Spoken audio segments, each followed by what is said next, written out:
Oh, hello, Cacti Animations. Welcome, welcome.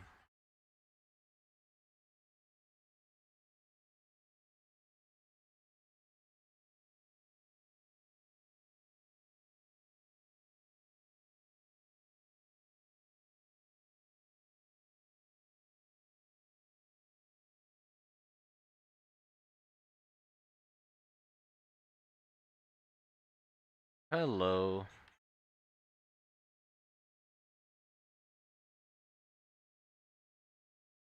I'm currently still stuck on this design because I'm like wrestling with how to make it look heavy. And I'm taking inspiration from cast steel tanks, which I think is probably a good idea. But also, it looks a little too clean as well. It's too clean, too nice. And also I'm still trying to figure out how to decorate it as well. Like I guess if it's gonna be steel cast anyway, you could add some like additional details into the mold and have those like show up in the armor. You know, it wouldn't make it any harder if the details aren't like too prominent. Did this just start right now? Yeah, it did. Yeah, welcome everybody. Yay drawing, yeah, yay drawing. Um, what was I gonna say? Right. I like the shoulder pads here. I think these are like the feeling that I want to go for. Like they look heavy. I'm pretty happy with this section. Pretty much everything here I think is good. I also added like these extra bits on top. I like the idea of having these shield pieces stuck to the clavicles. Because those are rigid anyway, so it'd be nice to just have these, and they'd move up and down with the shoulders and stuff, to also help close up that gap there. Yeah, I just feel like there's something missing from it. Oh, and I gotta turn down my music, I can't hear myself think.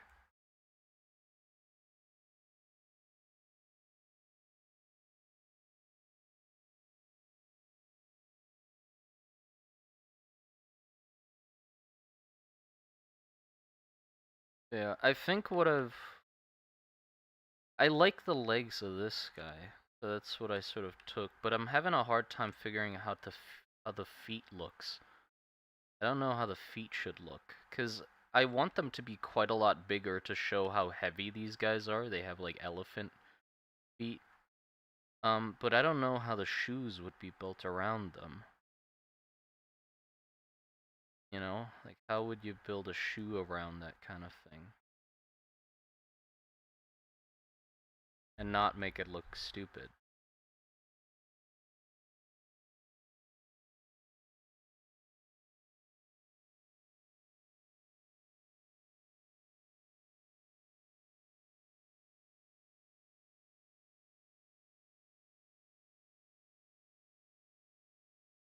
What you come up with for the Witch of War?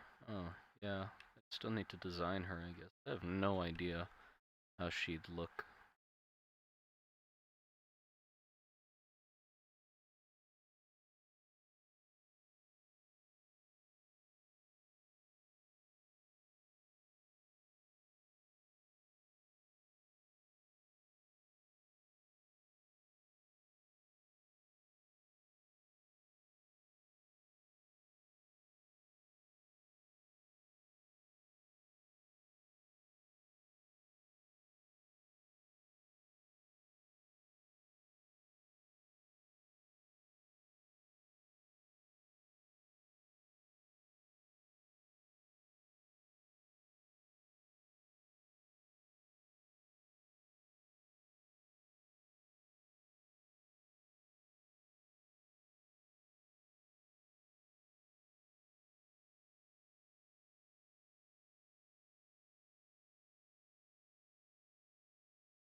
thought he was wearing regular sneakers for.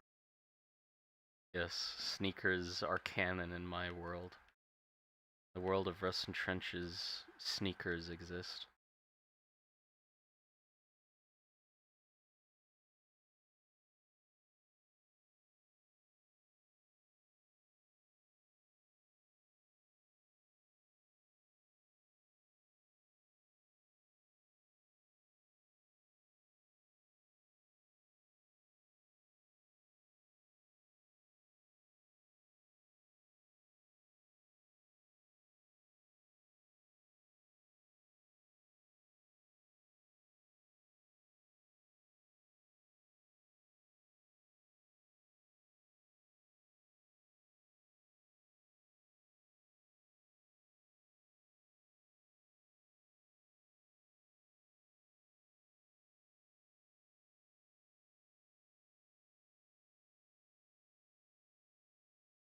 Is this dude short?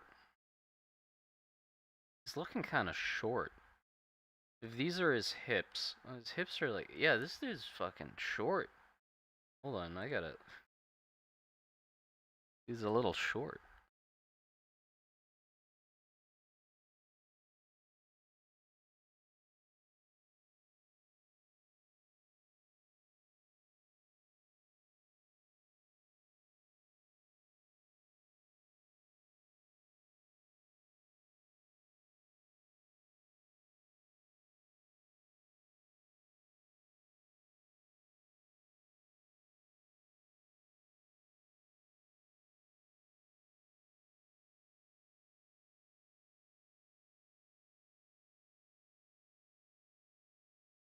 There you go, that's a bit of a better height for him, right?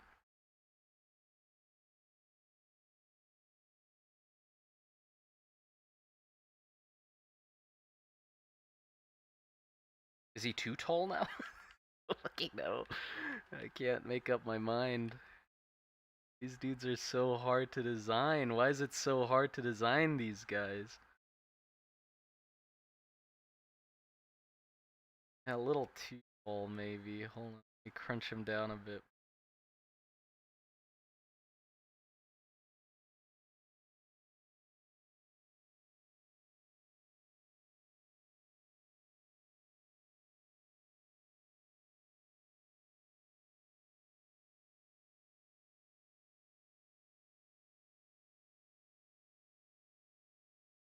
Why are you taunting your drawing like that? Careful, he doesn't turn his gaze onto who are you calling short.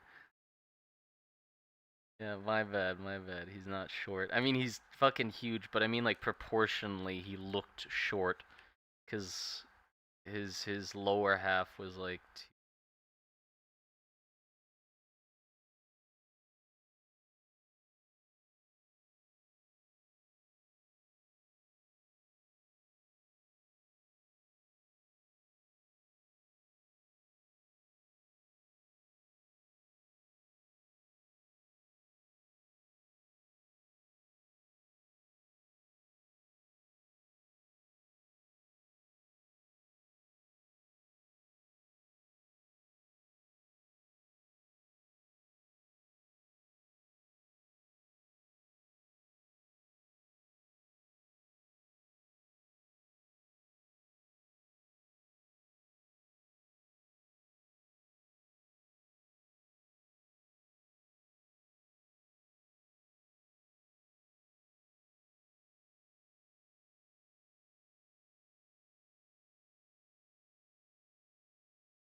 It was funny, I've been watching Night at the museum lately, so I instantly heard it like that. What?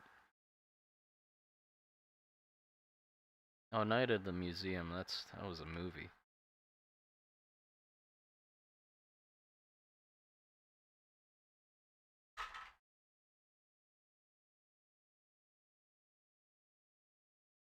Okay, here's one of the problems. I find it hard to figure out how to incorporate cloth into this design. Right? Obviously, like, these little flared out bits of the armor skirt would be made of cloth. But it's just that everything in the design is metal at this point, so just having something that is cloth feels weird. Like it feels like I need cloth somewhere else to help balance it out, but I have no idea where else I'd put it.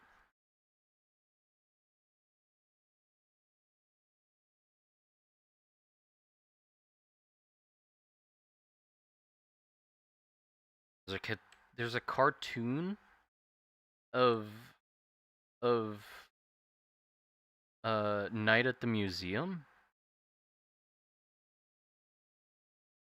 Cape? No, he has like a backpack. I don't think cape.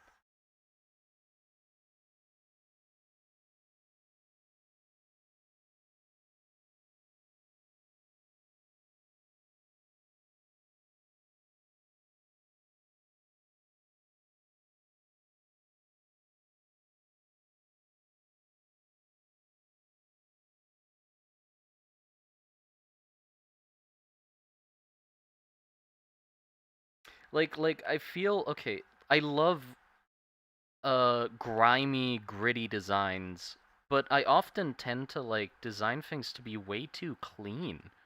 Like they're just too orderly, you know? Like this.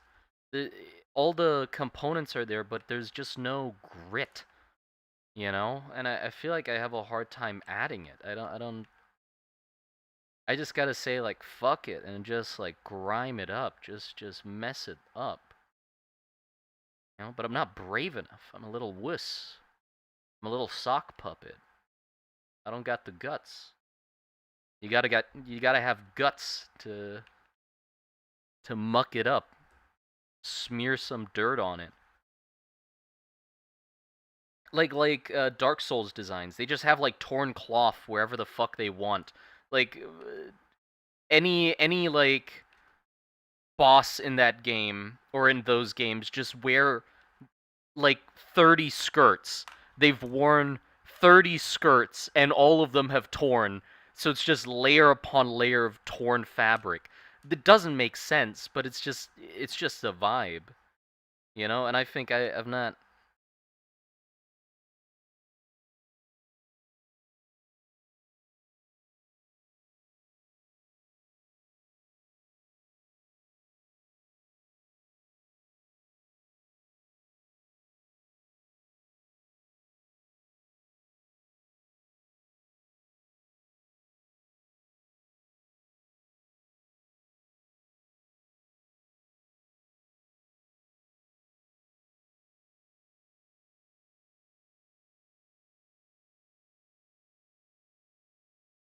like the sleeves like coming from under here. That doesn't really make sense. Like that's the issue is maybe I'm overthinking it.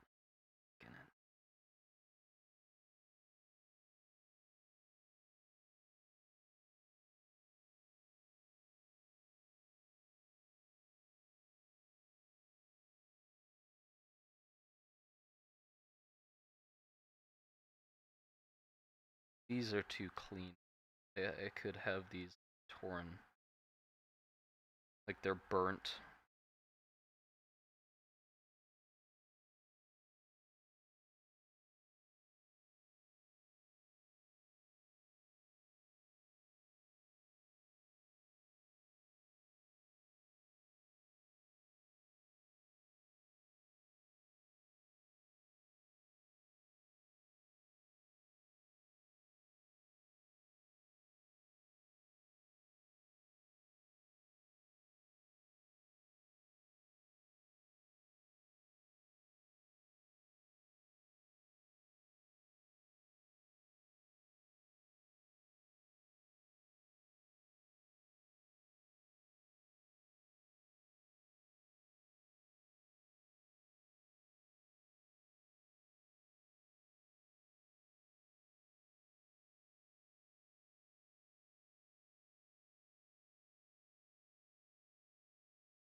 It might not be possible to add cloth without removing armor. Yeah, that's the thing. And also, it's just a style of armor that doesn't really look right with cloth. That's the other issue. It's like, it's so fortified to the point where, like, adding cloth just seems weird.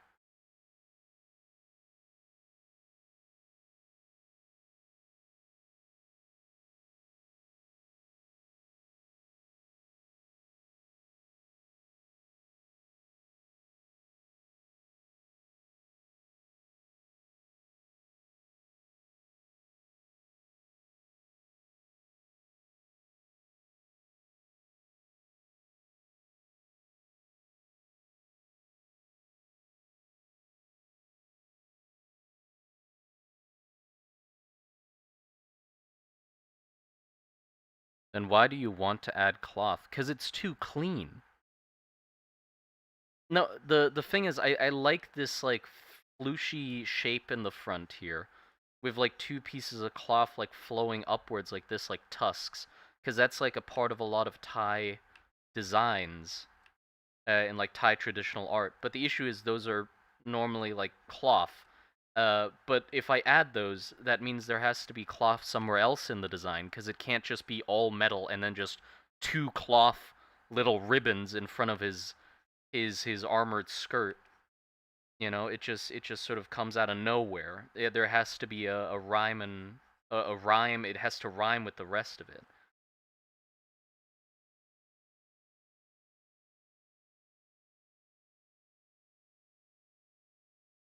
Oh yeah, right. Medieval armor does have, like, cloth laid over it. The issue is I want to show the medieval armor normally is like a sort of tunic kind of thing, right? Where it goes here, uh, and then, like, some sleeves maybe. But the issue is I really want to show off all of this. I sort of just need to have torn cloth without anywhere to put it.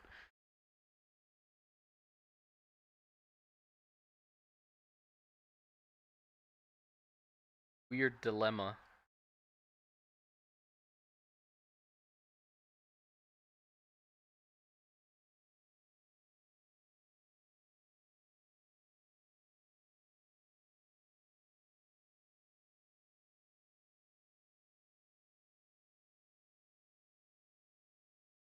The cloth around the elbow joints.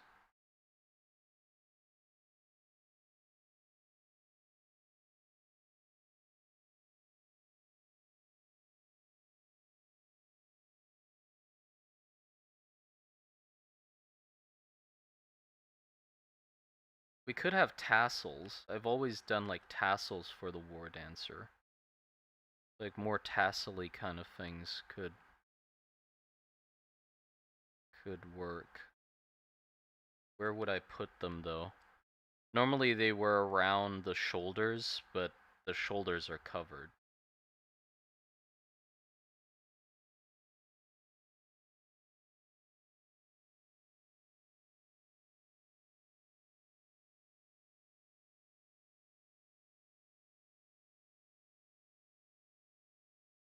Hey guys, just joined the stream. Welcome, welcome. Why are there multiple paper clips? Why why are you guys just paper clips? Yay, Sedeka, hello, welcome. Welcome, Sedeka.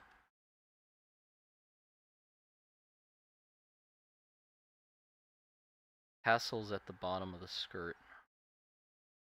No, because the cloth down here, the cloth situation here is fine, I think. It's just that there's no cloth to complement it at the top. I think maybe these parts lack decoration. Like, they sort of need to be disguised as um decorative details.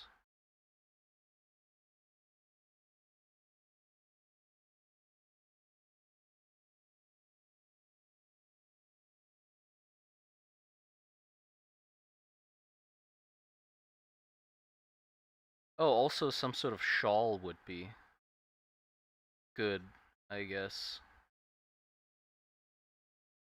Where the fuck would I put it? The mouth hole is here, so I can't have anything covering that.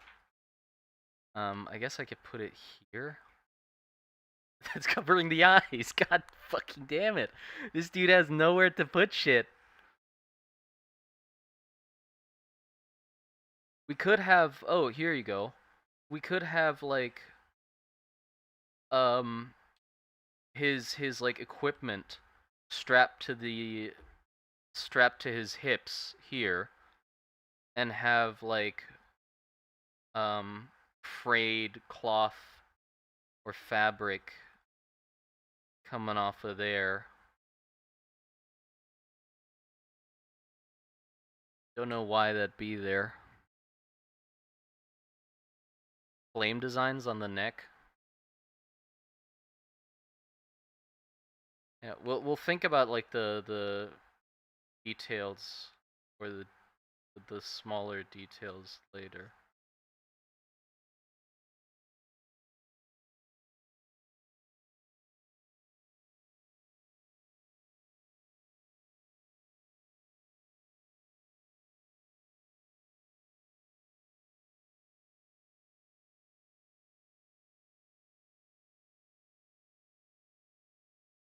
Yeah, just more clutter, I think. We just need more shit. Tie some cloth around him.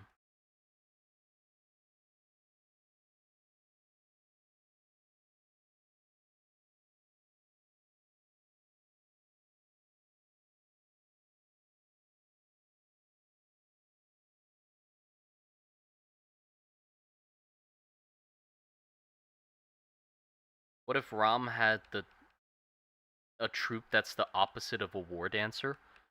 What would be the opposite of a war dancer? What the fuck would that be? A small, thin, unathletic man. Uh,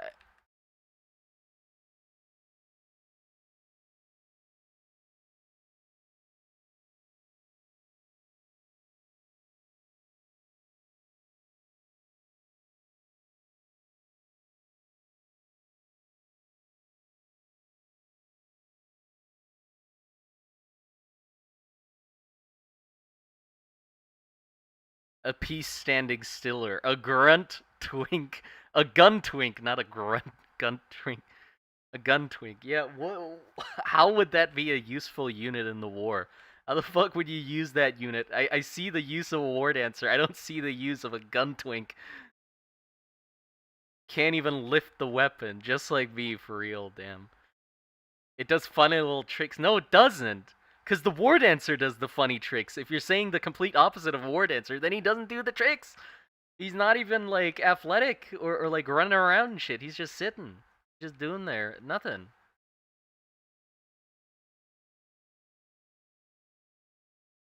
Glass cannon type character? I mean, maybe, but...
Oh, you know what would be cool? If, like, there's steam vents all over him, right? If we sneak some steam vents in between the teeth, so some of the steam, like, comes out of the teeth. That'd be cool. Some extra intimidation factor, you know?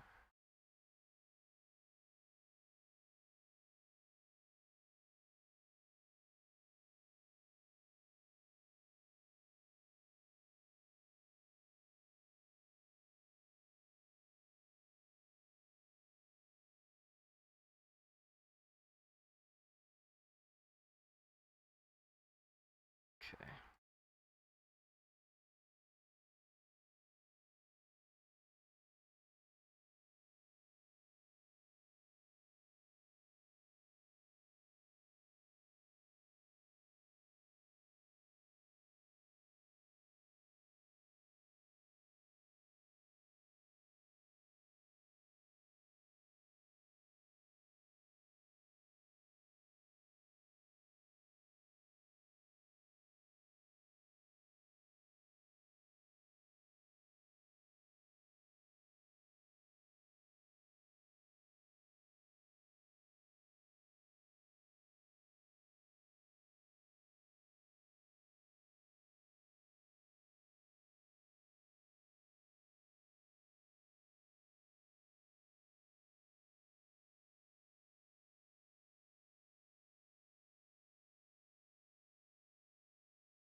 Have you ever heard of Slenderman's gay cousin? I like Mender.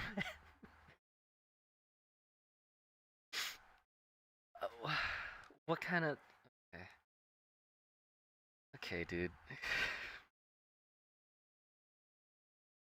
By the way, fun fact. As a kid, I believed in Slenderman. Not like that much, but you know, like enough where I'm like, I was really into like cryptids and creepypastas, but mostly like cryptids, like the Mothman, Slenderman. I don't even know if Slenderman really counts as a cryptid. But yeah, that alien in that one region, like the weird alien. I don't remember what it was called. It's like the thing with the dish head and the long arms. Uh, but yeah, I believed cryptids for a while. I was like, they're out there somewhere. Loch Ness. I don't think I believed in Loch Ness necessarily, but you know.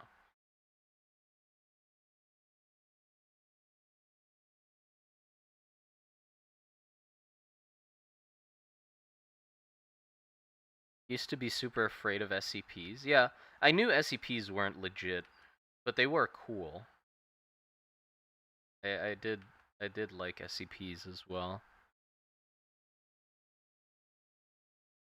Yeah, I really liked Ben Drowned, that creepy pasta. And the thing is, I like it, but I haven't watched it in so long that I don't remember much about it.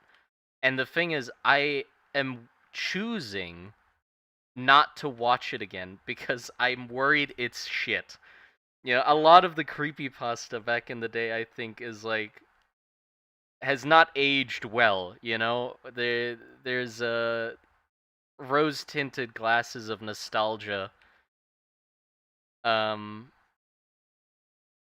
that are preventing me from seeing that it's shit, and I'd rather want to remember Ben Drown as like oh cool like uh haunted game horror story. I remember it being really well done. I remember it being really well done.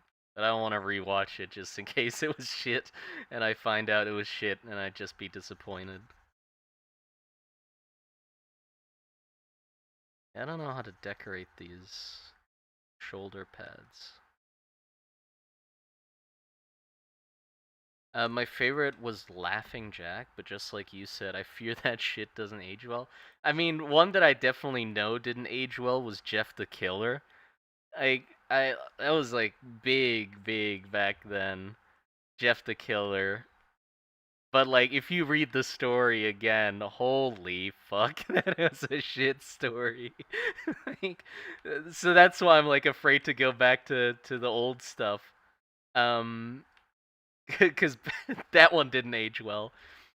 But one that I have gone back to and was really enjoyed still was Ted the Caver.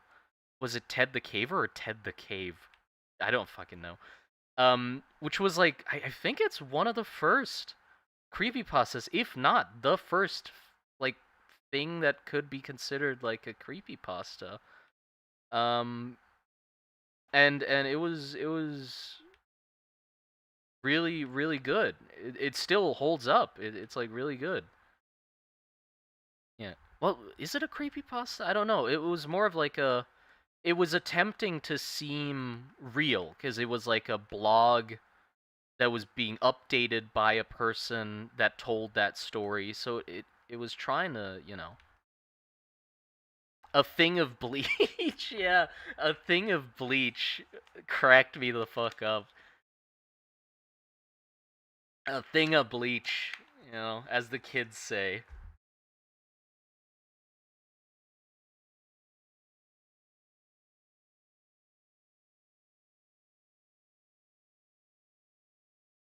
Bro, Ted the Cave is so good. Yeah, yeah. I really like that one. I still do.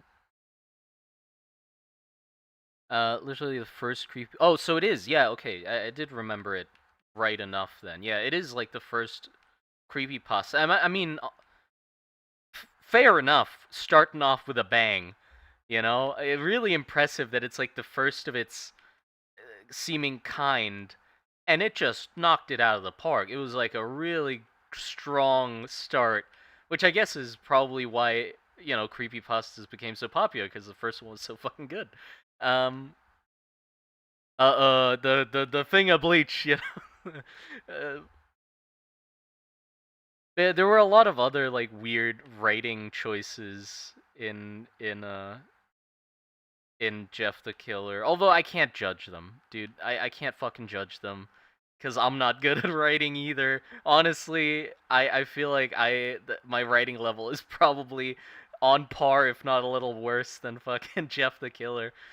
So I can't be making too much fun of them. I'm gonna be making my own fucking a thing of bleach soon enough. Or I might have already have in one of my videos just written some absolute garbage. Look back at it later and I'm like, they creep through the hallways creepily. Oh fuck me. Like I just listen back to it and I'm like, oh no. Happy Appy? I don't know. Don't read Happy Appy. I don't remember Happy Appy. Oh, the ones I do remember the the SpongeBob episode that doesn't exist, right? Also there was the puppet show, like the children's TV show with the puppets, that like hypnotize kids or something. I don't remember. And there was the Disney one. That one was kind of. I don't want to look back at it either, but I think that one was kind of creepy. The Disney one with like the rusty door and fucking like the goofy costume rotten away in the basement.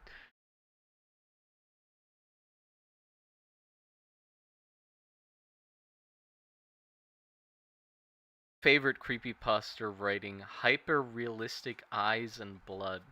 Eyes. Wait, what? Hyper realistic eyes slash blood. What the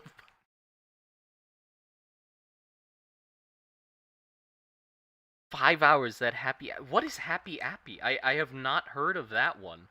Oh, let me search up Happy Appy. I might know it, but I just don't remember the name. Oh, I've seen this stupid fucking apple. Oh, I've 100% seen this stupid apple. I don't know anything about it, though. I don't know anything about it. With the negative Mickey Mouse, yeah, the negative Mickey Mouse. But yeah, the haunted like SpongeBob episode where Squidward kills himself. That one was always also one. Oh fuck, Sonic 06. Wait, was it Sonic 06 or is that just the shit game? Uh, the Sonic one, where it's like another haunted game situation where you play as Tails, and then Sonic like comes after you and shit. Oh, that was funny.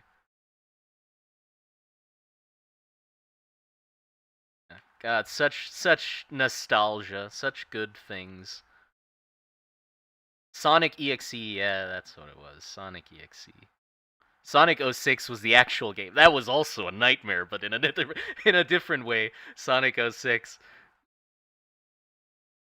That haunts you, but not like a creepypasta.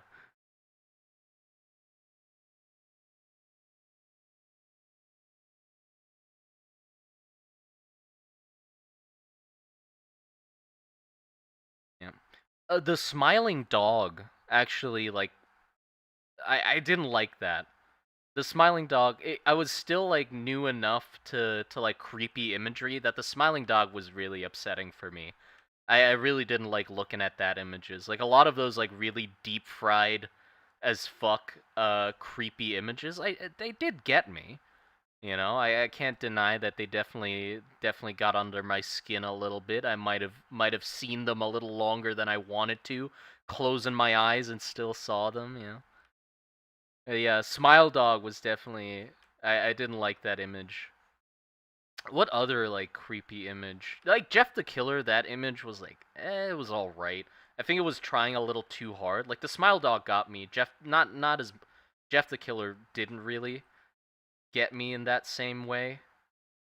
God, was there any other like there definitely was. I just don't remember them. Dead Bart was some premium trash. Oh, yeah. I sort of remember that one, I think, as well.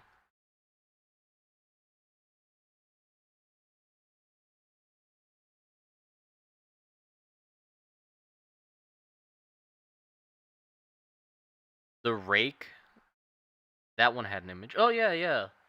I mean, those are kind of going into SCP territory. Is the Rake an SCP? Is the Rake an SCP? Momo? Wait, is Momo the like long-necked painting? Like the painting of the lady with the long neck and like the big old eyes? The red one? Is it that painting? That painting, I think that one creeped me out as well.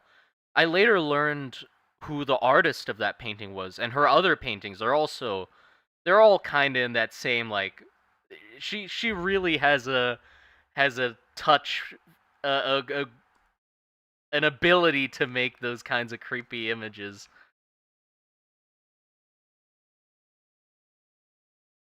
Uh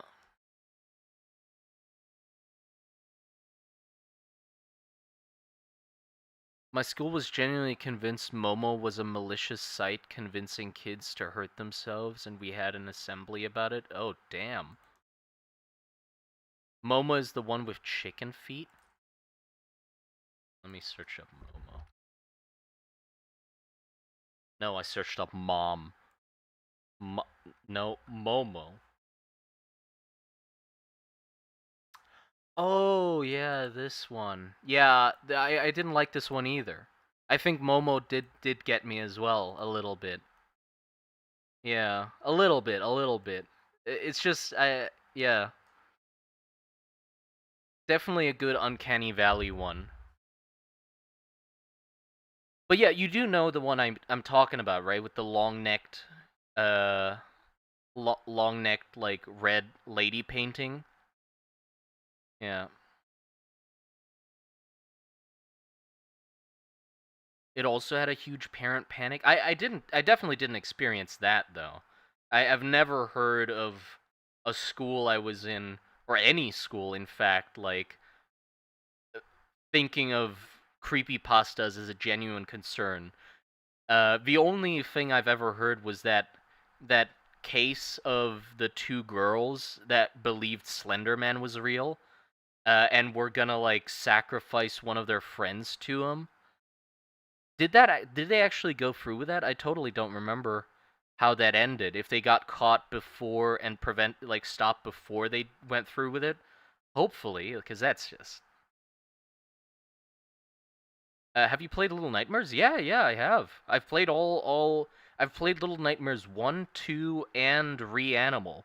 You can look back in the streams. It wasn't that long ago. Yeah, I really liked them. I really liked them. Although I worry that the way I talk about them in the stream might sound a little too negative. I worry about that because I keep complaining about the mechanics. Because for some reason I have the incredible ability of finding all the jank and and like sometimes it just didn't do what I wanted it to. It could also be user error. I don't want to like rule that out. It could just be because I'm not that good at using a controller. Uh, but yeah, the art style I forgot to like talk about enough in the streams, but those games look beautiful. All of them.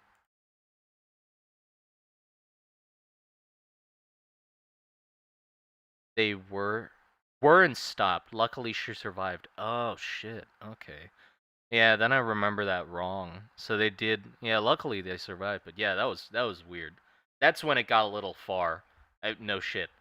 You know, always got to ruin it for the rest of us.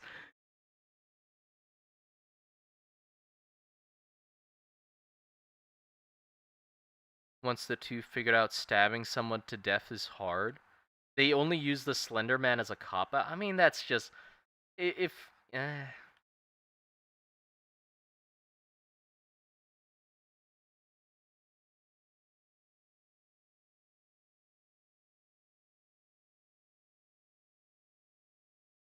Want popularity? Buy viewers streamboo.org. Remove the space. What?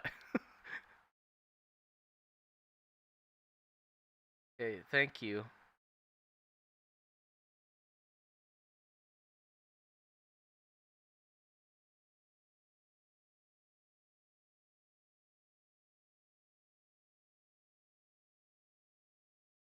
Have you ever seen Trench Crusades?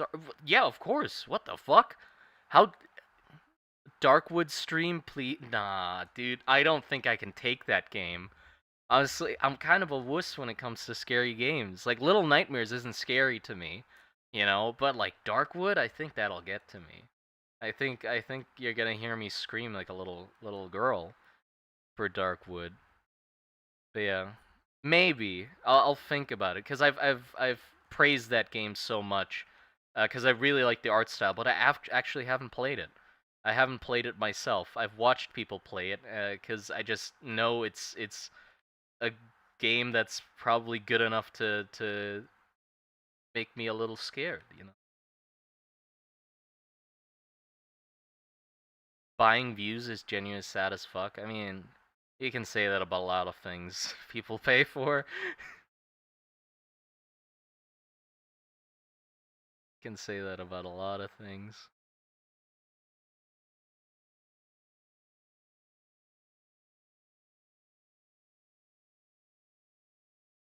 You play Darkwood? No, no, I haven't. I haven't played it. I like it a lot. But yeah, about the Trench Crusade thing. Why do you think? How would I have not heard of it? It's so big. Well, maybe it's not that big if people keep asking me if I've heard of it. But yeah, obviously I've heard of it. And the art's incredible, right? It's completely carried by the art. Um, cause the weird thing is, I don't want to like, I don't have enough knowledge about it to like judge it or whatever. But this is just an observation, right? Just an observation. You can take it with a grain of salt or whatever. It doesn't say anything about the game itself. Weirdly enough, though, I've not seen a single fucking video of anybody playing it or talking about the mechanics. I've only seen people talk about the lore and the art, because that's the shit that's awesome. But the game itself, I don't even know. Like, obviously it's a war game, right? Tabletop war game. I don't know if the mechanics are good or not. Like with Warhammer, I get both recommended. I get lore videos recommended, and I get like playing session recommended, like army building videos, stat discuss, like all of that stuff. I get all of them recommended. And for Trench Crusade, I only get recommended the art shit, which is weird because I don't know nothing about the game yet.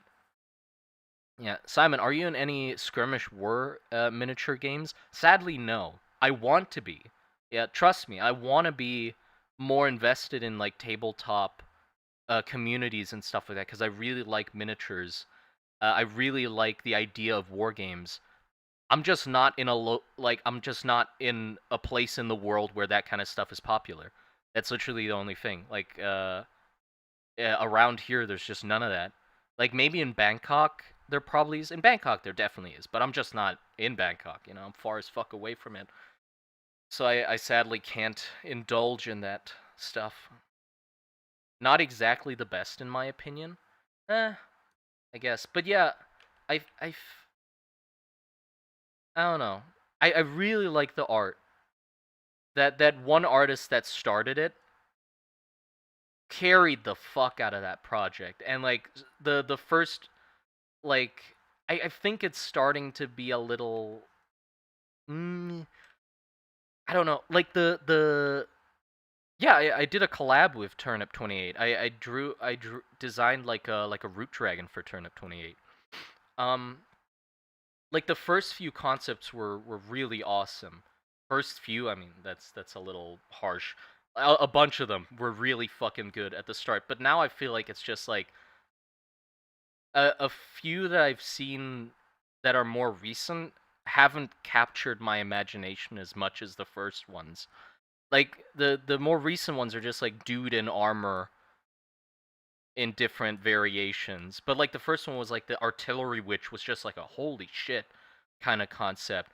The there was like a weird child soldier with like a radio and like flayed skin with like grafted on electronics and shit like that. Like it was really grim. That one really captured my attention as well. And like the dude in the big red armor, with the staff, that one was cool too. And like all the hell units, I think were really cool, like the Black Grail and stuff. But now, like the ones I see now, just kind of I don't know. Oh, I don't think it's by the same dude either. Like now they have multiple artists doing it, right?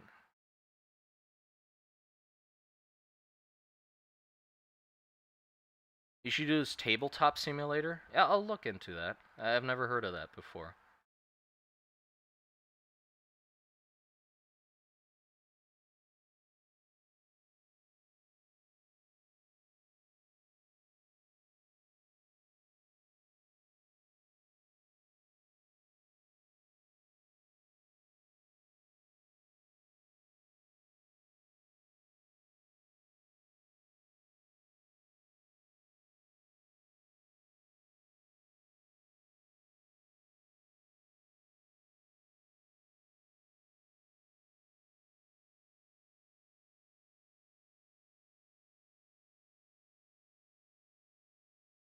Hey Simon, have you ever heard of Monster Garden? No, I'd have to check that out.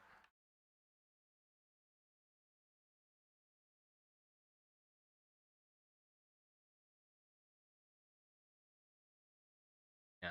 You know what made me sad about the I really like Trench Crusade, but one of the things that this is one of the reasons I don't want to make a map either. Not like the only reason, but one of the reasons why I'm hesitant to make a map. Have you seen the Trench Crusade map? Like when I hear like the epic war and the scale of it and how humans are like fighting for their lives to stave off the forces of hell, I have this image, right, in my head that builds this image in my head of how I think the world looks, right? With all the art that they made of these like barren landscapes and ruined gigantic cathedrals. And then the map comes out. And if you look at the map, the forces of hell are like in these nice little contained little areas. Like it just sort of, yeah, I saw the map and I was like, "Oh, the war's been going on for, I don't know, like 100 or how many years? I don't fucking know. Hell's like contained. They're fine. People are fine.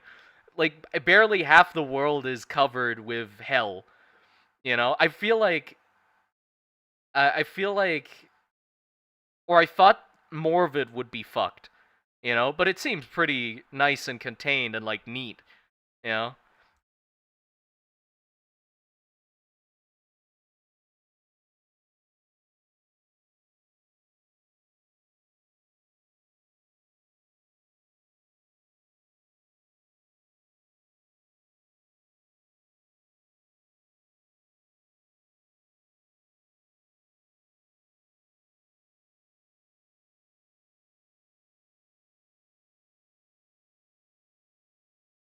hell's just chilling. It's basically just bad neighborhoods. Yeah, that's what I thought was weird. It's like they're trying in the lore. It just felt like the world is literally about to collapse. But then I saw the map and I was like, huh, they're actually dealing with it really well. Like there are all these nice little patches. And they're all like separated and stuff. Not enough pain and suffering. Yeah, the map just doesn't match with how I expected it. How fucked I thought the world was.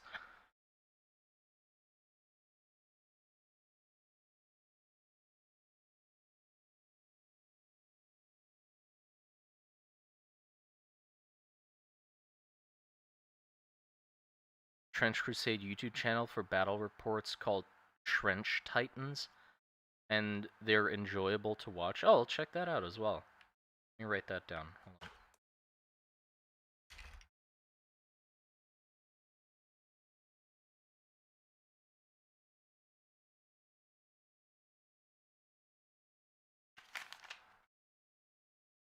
Have you seen Forever Winter? Yes.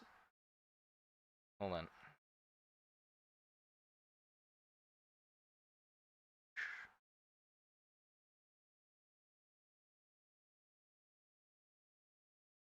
Trench Crusade lore, but I think the majority of Hell's armies is comprised of human heretics, so that might be why.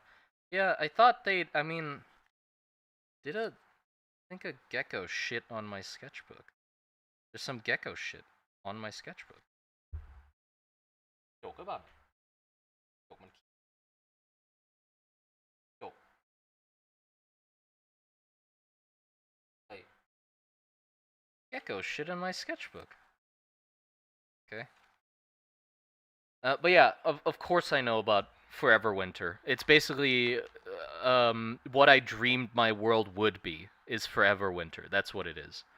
Um, it's a more futuristic aesthetic, but it's basically the feeling I was trying to go for with my world, made into a game. The only thing I'm sad about is I love the aesthetic. It's incredible. I, the game, I don't know. I don't want to play the game though. The game doesn't seem exciting to me. I feel um what it promised with what it delivered still isn't matching up the way I wished it would. Um but yeah, I mean it makes sense. The studio's like comprised of incredible fucking concept artists, so the game's not uh perfect, but the art's killer. But yeah, the gameplay wise, I don't know. Maybe, I mean, the last I heard of it was like a while ago. Maybe they've like ironed out. Yeah, yeah. It's not done yet. That as well. But I mean, like AI wise and stuff. I feel like that would have been the main selling point to me for the game, was just two sides fighting each other while you're on the sidelines. But like I saw a bunch of videos of people just looking at the conflict happening, and it didn't look that uh, exciting to me. You know, like the AI doesn't fight each other that smartly. Um, AI is hard to do. You know, I shouldn't like expect too much. But you know, yeah, I definitely got my hopes up too much. The more I think about it, the more I'm like, okay, the way I thought it would be more like not to the full extent, don't uh but like more like Rain World, you know, where it's like a ecosystem type of thing where you walk in and shit just happens and is happening. And there's all these like interesting interactions between units, and then you just happen to deal with the consequences of it, right? But the more I saw, the more it's more like it seemed more like a roller coaster more than an ecosystem. Does that make sense? Like that big uh that big mech is gonna pop up in that same spot every time you enter this map, and then they're gonna have the fight with the other robot in that same spot every time. So it's more like a roller coaster where oh you go past these like cinematic set pieces that are happening consistently every time you go in. Like oh first time you go into this map the plane's gonna fly over and drop the enemies here, and that's not triggered by some fight between NPCs. That's just a trigger when you go into that map to that spot, which is kind of weird because you know I feel like the war shouldn't be like nothing in the game should happen because you're involved with it, or at least not with you just walking into a place. Uh, but yeah, again, this is just me hoping too much. I think Ark does a way better has a way better AI enemy system. Oh, I played Ark, and yeah, the AI in that game is amazing. I mean, well, the AI isn't really crazy. It's more just the way they move and how they utilize the physics of it that's really nice. Uh, But yeah, I definitely feel like a very when I played that, I definitely felt like a really strong tension when like dealing with like the bastions and shit. Um and that kind of game like with that kind of game like Arc Raiders and Forever Winter, those are the kind of games that really want me or make me want to avoid tutorials and stuff cuz the longer I don't know how the the true like under workings or the workings behind the curtains of how the NPCs and AIs like function, the more exciting it is because they feel more real. You know, as soon as you figure out the mechanics of something and can exploit them and like know how they tick, it kind of loses that magic. But with Arc Raiders, I definitely like uh, yeah, I definitely still felt that towards the end. Even I played the playtest, by the way. I didn't buy the game, just because like that kind of game, my friends don't really play, and we don't really play for long. So I'd love to play it, but our friend group just isn't really the type of people that play that for a long time.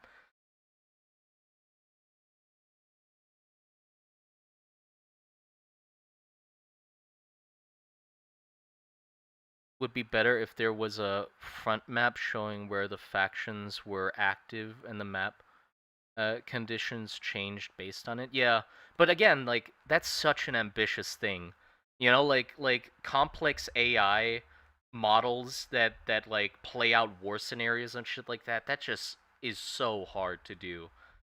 Like, I mean, you know how hard it is to do because barely any game tries to have like AI that interacts complexly with other AI because it's a fucking nightmare. I think the only one that I can think of is Rain World, and that's because that's the whole game is built around that.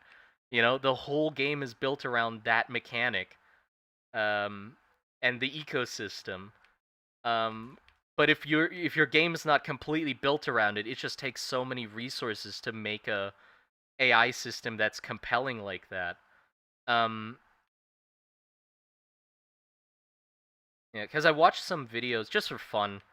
I like watching like dev streams or like dev videos of making games. Like I like indie devs when they like make videos and updates about the games they're working on. And anytime it's a video about like making AI for enemies and stuff, it just looks so, you know, like there's it's hard. I wish I was smart enough to like fiddle with it because I'd love to make like a fun little war simulation, like just a top down with some circles, just to fuck around with it. But I'm just not smart enough for that shit. Uh, because like the stuff that I wouldn't even think about is the stuff that they need to consider. It's like, oh, it's not just if you want an AI to open a door, you have to define what a door is and then track the state of a door if it's open or not, and then have the AI open that door and then define what rooms are and how to like move around them and shit. And it just all seems so much, you know? Like two-dimensional games have it easier a little. But as soon as it gets into the third dimension, it's like, yeah, fuck, too much shit to consider. Dumb question. I'm relatively new to subscribing, so I don't know. Oh, don't worry, there are no dumb questions. What is your end goal for this project? Will it be a game or not? I don't know. I don't know yet. I'm sort of just like cruising along, having fun, drawing stuff. I haven't fully decided what the project will end up being. I sort of am planning to just keep going with it, and then eventually it'll just tell me what it wants to be. Um, the way I work on things is very vibe based, you know. I don't really want to plan ahead much, because I'm bad at like planning ahead.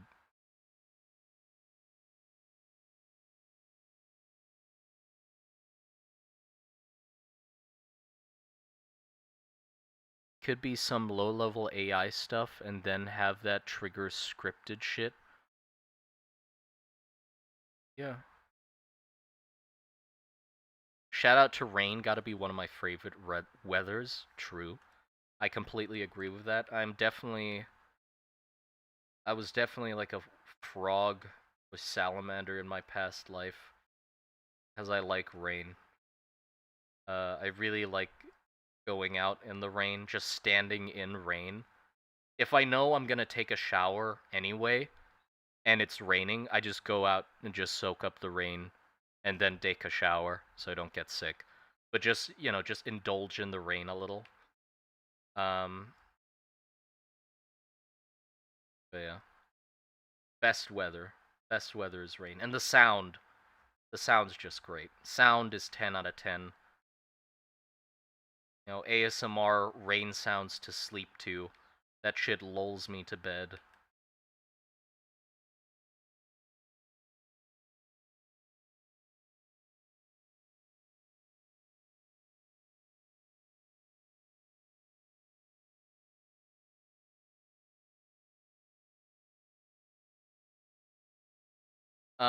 Get more lore of the knitted witch or not? Legit rewatch the video like 3 times just because the concept is so cool.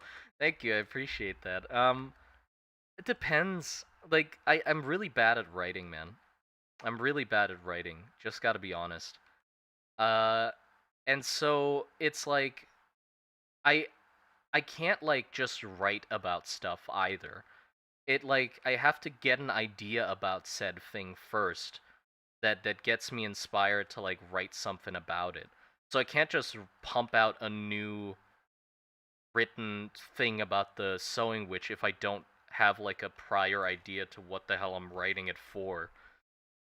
So that's why like my lore videos and stuff just jump all over the place with the lore, because I can't think of things chronologically. It's not like, oh, let's write an event and then let's write the event that happens after that. No, it's like, oh, I got a cool little idea for like a curse scavenger, and then it jumps to, oh, what about like this tank crew, and then, oh, what about like a Berlin expedition again, you know?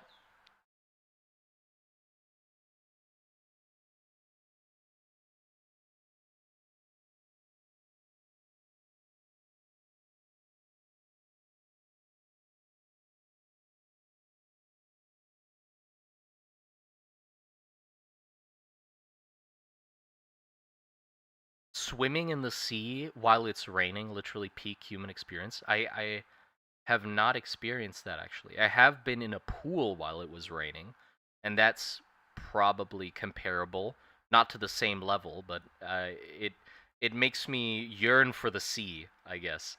Yeah, now that you mention it, it's like, yeah, if having been in that pool was so nice while it was raining. being in the sea would probably be even better. Okay, hold on. This guy is not even that.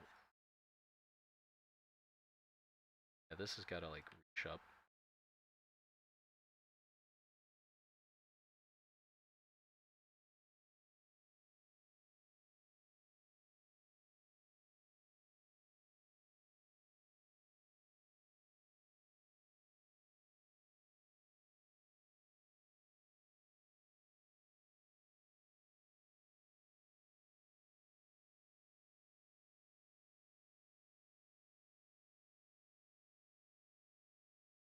How big is the guy you're drawing? That big? Maybe like a little bigger than that? This big. That's a person right there. Just average person. Don't ask me the height. Like 5'9", whatever you think is average. Warm rain is peak? Warm rain. Yeah. Now I like it when it's like when they're like ping pong balls. Like I like the heavy rain when it's I don't know, maybe it's some masochism, but like I like it when I'm sitting out in the rain and it looks like it's beating me over the head with a bat. And it like hurts. The torrential downpour, like the fucking rain world rain. That's the rain I like. I want it to flood.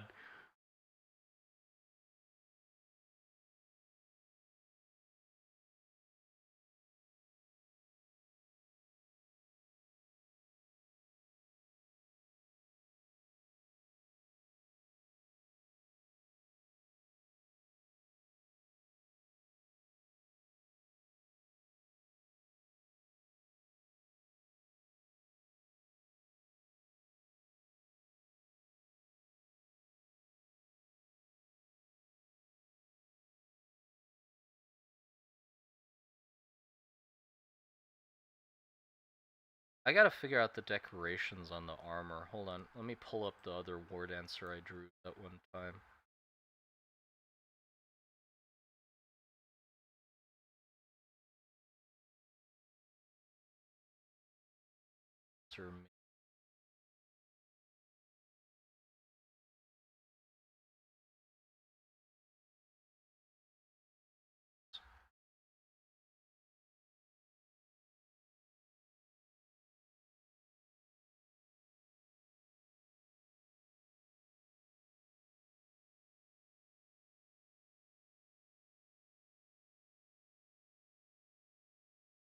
Here you go. With like these decorations, I like these. I want to like those.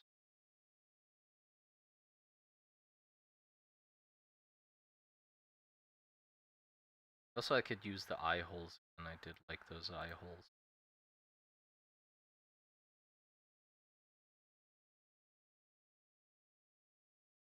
Angel's Egg is a religious experience. True. I remember watching that. It was so good. I really liked that. And I like anything that was inspired by that artist's work. What's his fucking name? I forgot the artist's name that inspired that, but he also made Vampire Hunter D or whatever it was. That one was that by the same artist? Like, that aesthetic is just killer. Yeah, Angel Egg was really nice. I like that a lot. I like a lot of old anime movies.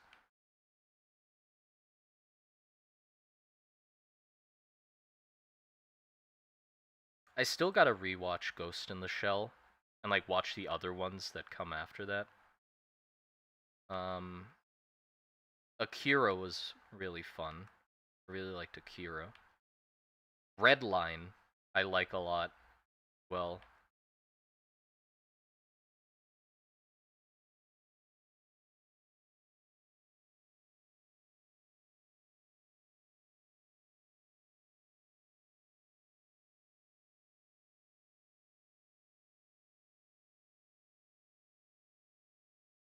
Yoshitaka Amano. Yeah, I think that's his name. Maybe, probably. Gotta go to bed, it's like 4 a.m. Okay, take care, take care.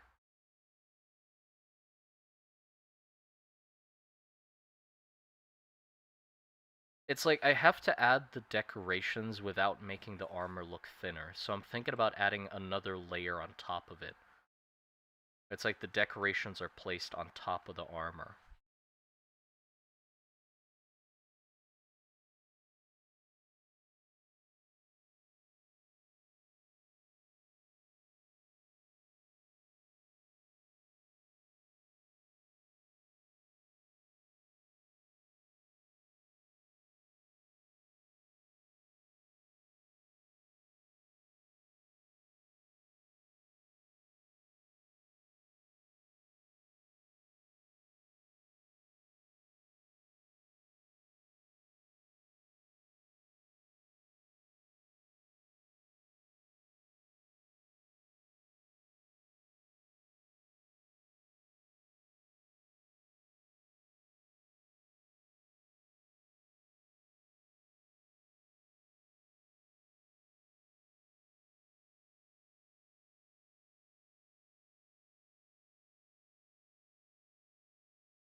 Not.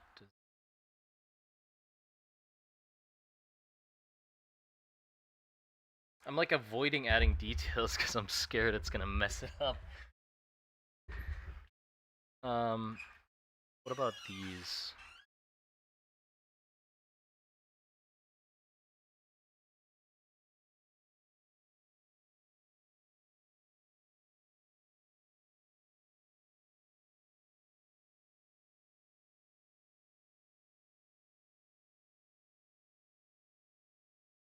I think the general like shapes of the design do work though. Like just looking at this, everything sort of swoops and flows back. Do enemy soldiers think the tiny head is real? I don't think so. Probably not that much.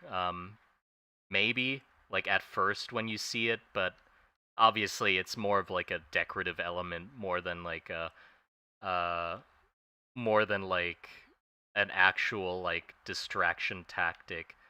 Unless your enemies are fucking like animal predators or like prey animals. I don't think like a false limb or a false head would deceive anyone that much.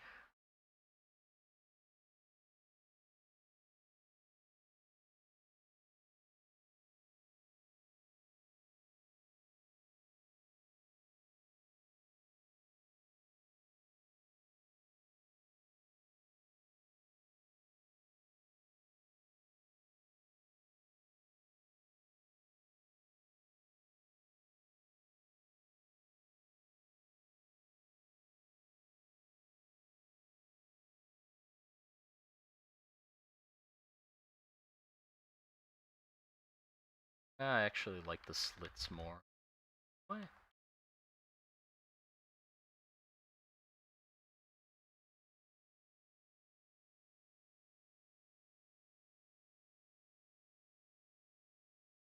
I don't mind this.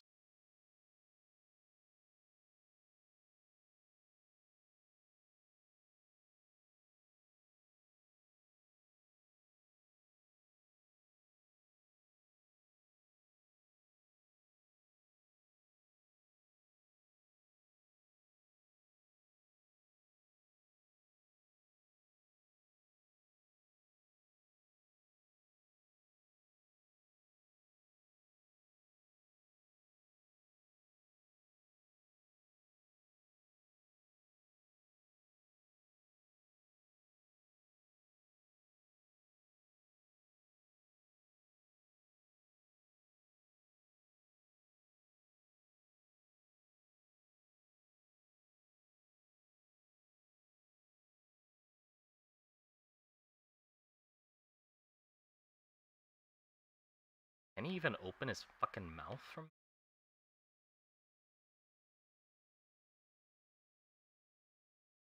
I don't think he can open the mouth flap. Sort of like behind everything.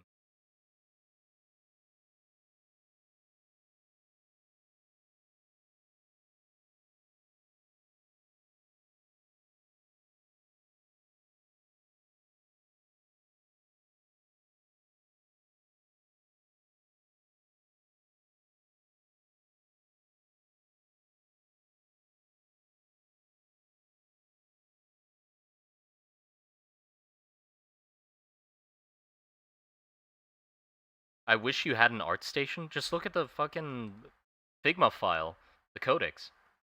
I have it on there as well.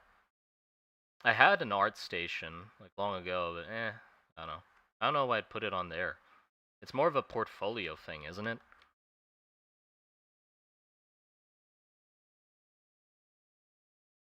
I'm not trying to really work anywhere, so why art station? I guess it's more of like a gallery thing that you can scroll through, so it's a little nicer to sift through. Do you play Fear and Hunger? No, I suck at like games like that. My memory's not good enough for games like that, so.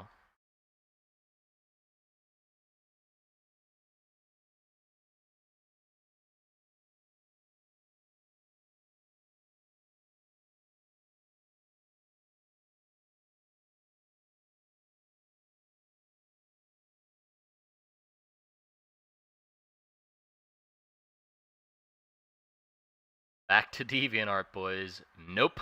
I'm not going back to DeviantArt. I've seen some too many unsightly things on that place. Uh,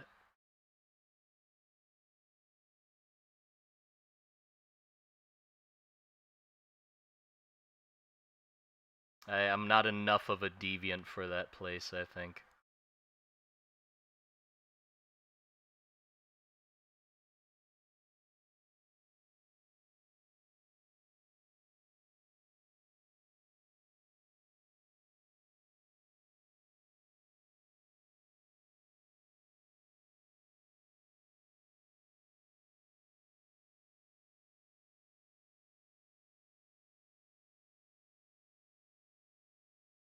Is your current comfort game? Mine is Frostpunk. Frostpunk is your comfort game.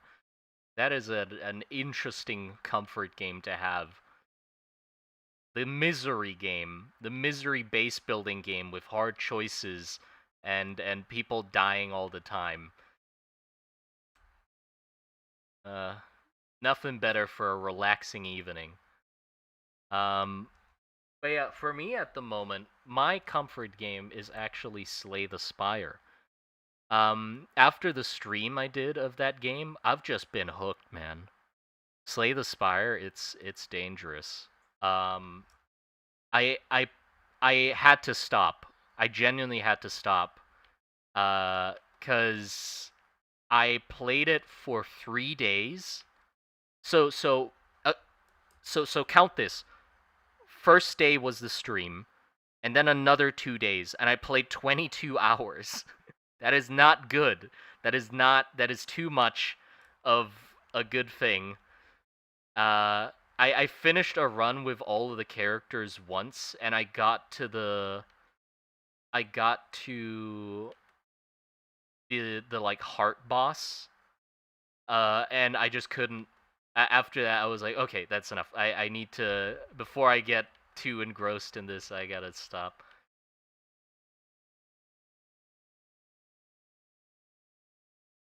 Yeah.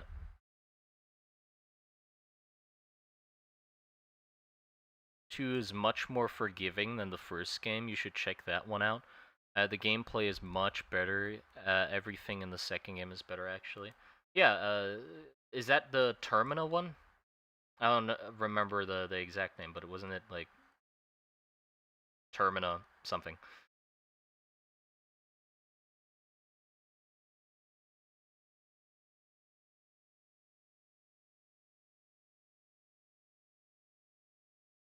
Plague Inc. was your comfort game. I played that for a little bit too. Yeah, I can see it. I mean, it is basically like a I don't know what you'd call it, a roguelite? It's kind of like a roguelite. Roguelite disease builder.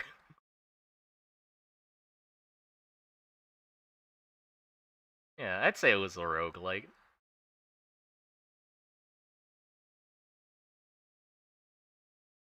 Yeah. Also, I've just been playing a lot of games recently. I mean, if you've seen the streams, I played Little Nightmares 1, Little Nightmares 2, Reanimal. Currently I'm playing Slime Rancher with my girlfriend, but we've pretty much finished it. I thought there would be more of a conclusive ending to that game. It kind of nagged me in the stream. We reached the end zone, and I guess it probably nagged me more than it should have because we didn't read any of the like notes that were in the world. We just sort of speed ran through the game to the end, and then there was just nothing. But if I read the notes, there would be sort of this developing storyline of H or whoever the fuck our competitor changing their mind uh, and falling in love with someone and choosing that path instead of exploring the universe or whatever. But yeah, because it just ended there. Like you just stood there and you're like, okay, done, I guess. I thought there'd be like something and then the end credits would roll and then you'd get the pop-up like skip end credits. Do you want to go back to your farm? Question mark. And then it would like continue the loop where you're like, well, now you can just like flesh out your farm. But no, I don't think there is anything after. Yeah, bunch of psychopaths in chat. Yeah, I don't know what the fuck's wrong with you guys with your comfort game being the most stressful ones out of the bunch. Comfort games like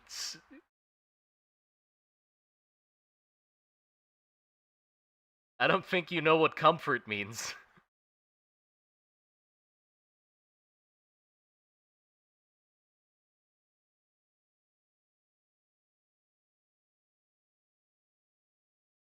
Oh, Grow Up was a nice game. Yeah, Grow Up was a really wholesome nice game. Yeah, what was I gonna say? Yeah, so we finished Slime Rancher pretty much. I was confused by a few things in that game because I didn't know like a lot of the mechanics. So like for the longest time, I didn't know why the fuck we got some unlocks and why we didn't get others. Like the pods on the map, there were like green ones, blue ones, and purple ones, and you needed an unlock to be able to open them. And we never got like we finished the game. We had all the slimes, we had all the materials, like everything, and we still couldn't open the purple pods. We didn't get that unlock. And then I had to look it up, and it was like, oh, you have to craft 100 things to get that unlock. And it's like, I didn't fucking know that. Why would so I just spam crafted a bunch of things and then got the purple ones so we can open those as well. But yeah, we have a golden like Gordo on the map that I'm currently like farming golden ginger for. But I can't be bothered anymore. Yeah?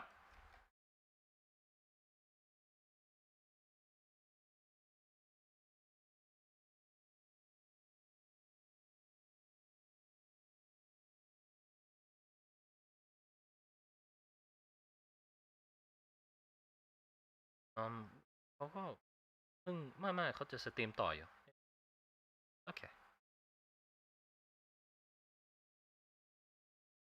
Bloodborne is so peak. Yeah, sadly I haven't played Bloodborne. I can't play it because I don't have a.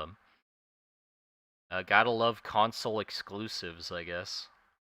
Gotta love console exclusives.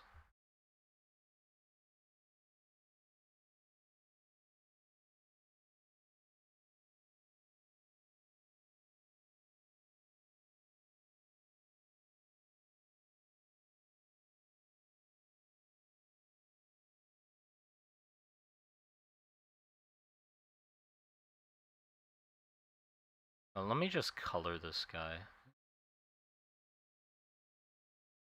Well, let me do something else first.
Have we got slimes in the world? No, not at the moment. I can't think of much to do with slimes. I feel like all slimes have been done. I don't see a reason to add them into the world, really.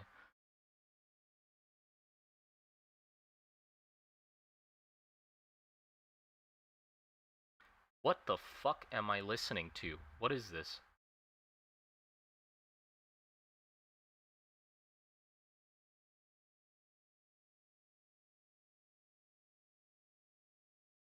Okay, that's better.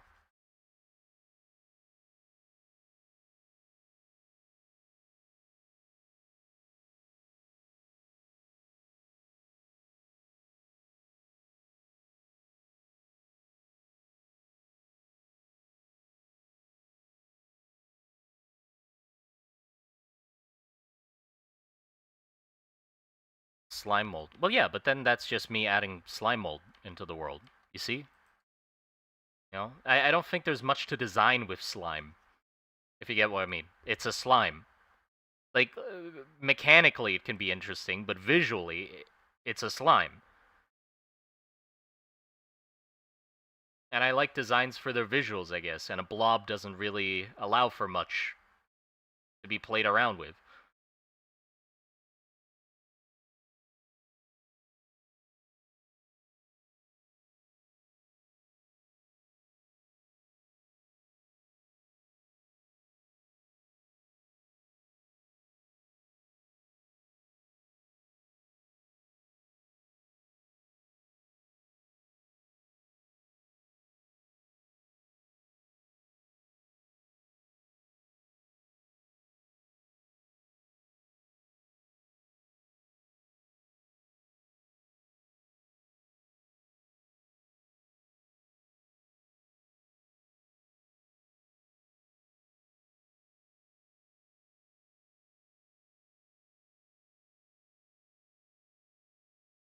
Slime cows that a faction could keep as farming animals for milk?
Bro wants slime milk, yeah.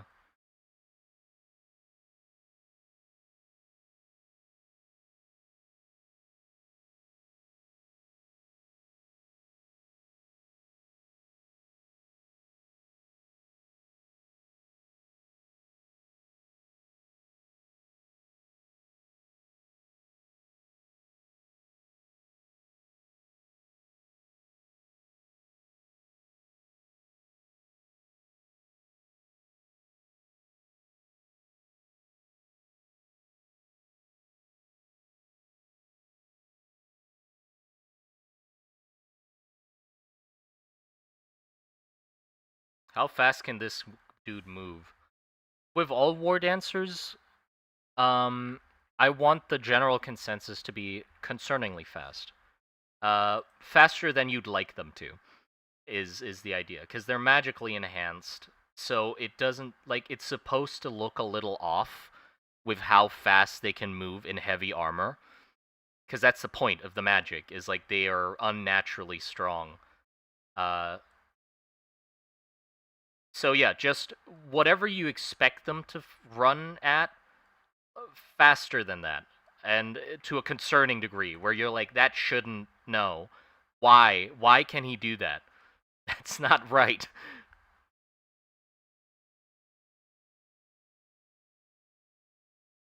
You know, the speed at which you where I want them to run at a pace where you underestimate the distance you're safe at.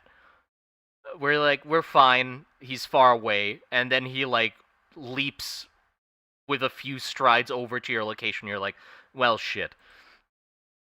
The sprinting Hulk gif? Not to that extent. I don't think it's to the extent of like sprinting Hulk from that movie, the first movie. But you know, like this guy would definitely be hauling ass to a concerning degree.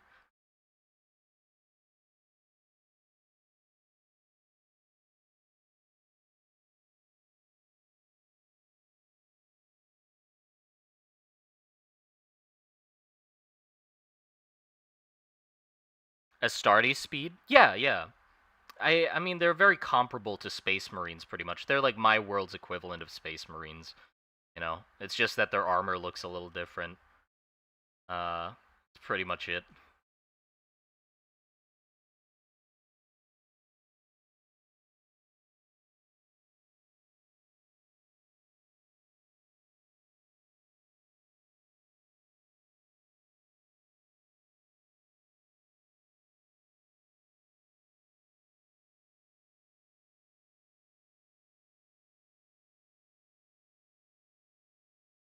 I think it's coming together.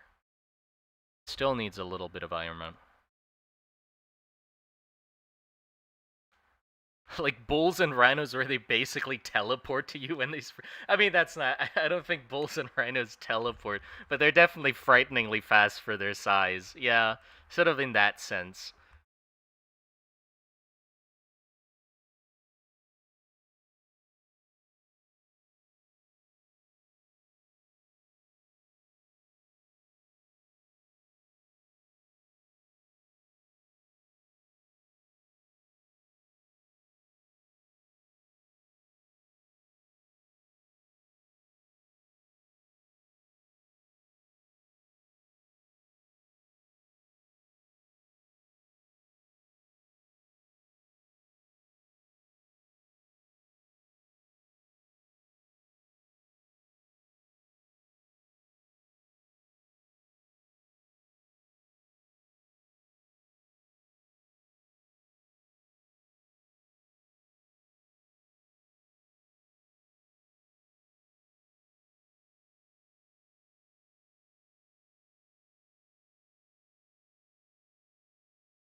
The guy in a sort of gimp suit in your oh yeah.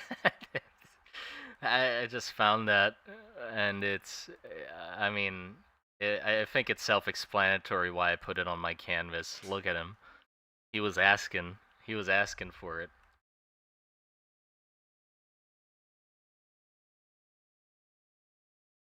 He was asking to be seen.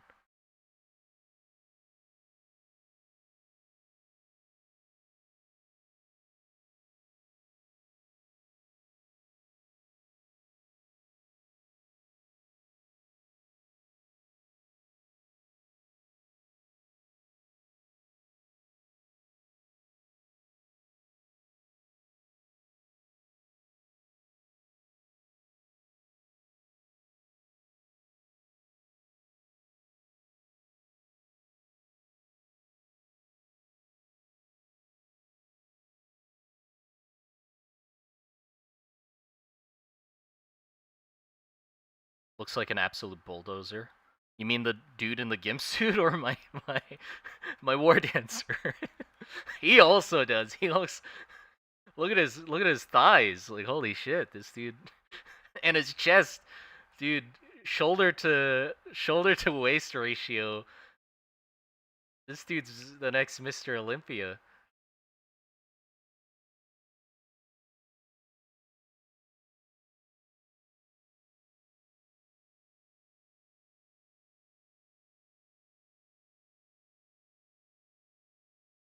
Both? Okay.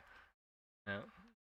Yeah, I'm pretty happy with how heavy he looks. Like that's the kind of thing that bothered me with, or that I wanted to improve upon with like these versions. These guys look so light on their feet, or like he just looks sort of scaled up, you know. Yeah, it's heavy, but it's not heavy to the extent that I want it. But this, I think, is giving enough of an impression of like, fuck you, heavy. It's a walking bunker. Frame mogging even the war dancer, yeah.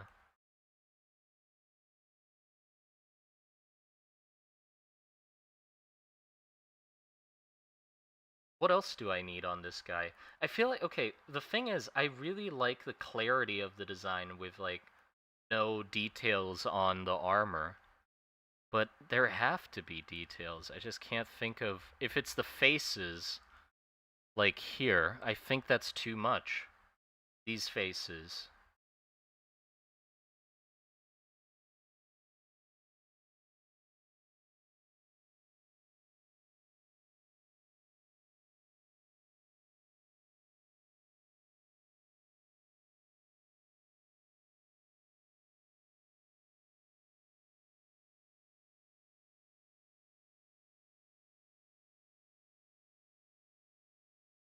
I guess I can just do like a pattern.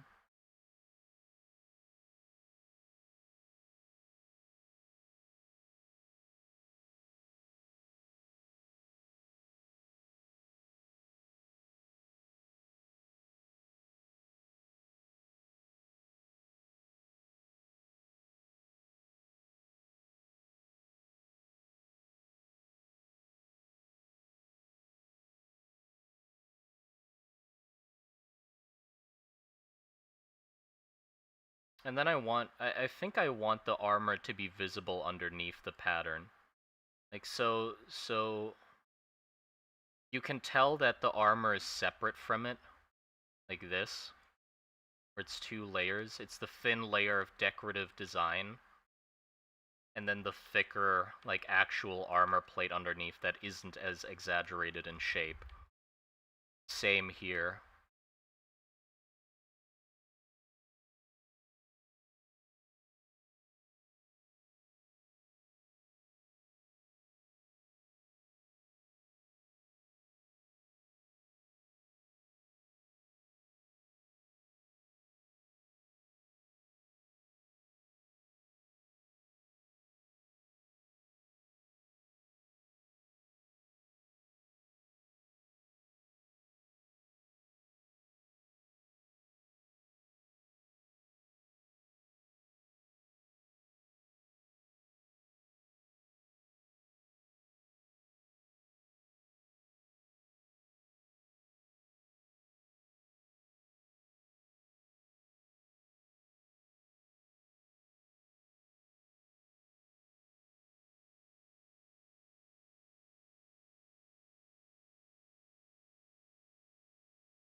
I'm just adding scribbles at the moment just to see, like, the distribution of detail. See if it works.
Do we want some fucking jester ass boots? Or is that gonna be too goofy? I think the plumes on the tip of the shoes is gonna be a little too la-di-dee, la-di-da. A little too jestery.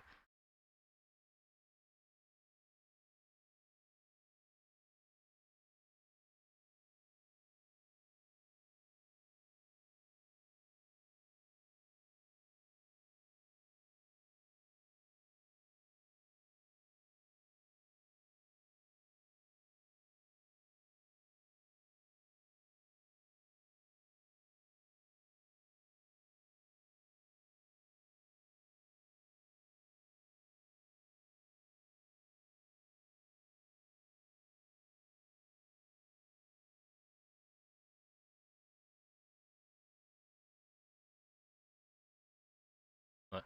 Would you host a magma space for your viewers to join? Nope. I don't trust you guys enough. Well, that's gonna be the end of my career if I do that. I don't trust you guys. I don't know you. You're gonna fucking do some shit. So of course not. That's never gonna happen.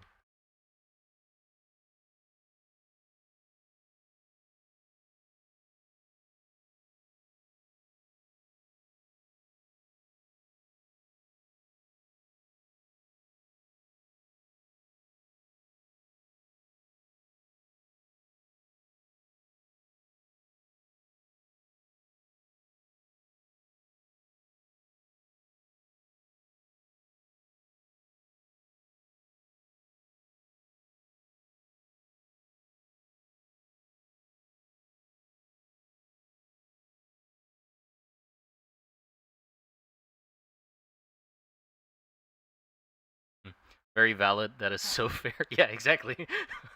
I might do one with my friends, but not. Well, saying that, I don't know how much I trust them either. They're fucking. I got some friends, dude. They yeah. You know how it'd be.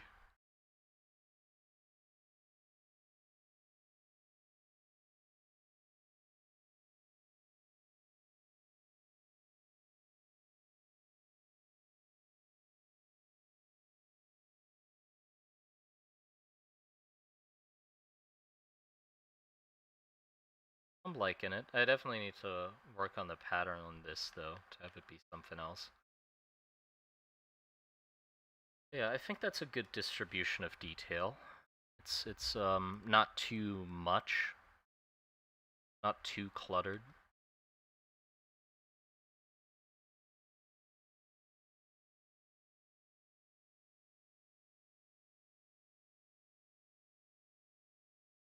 Forgot the pups.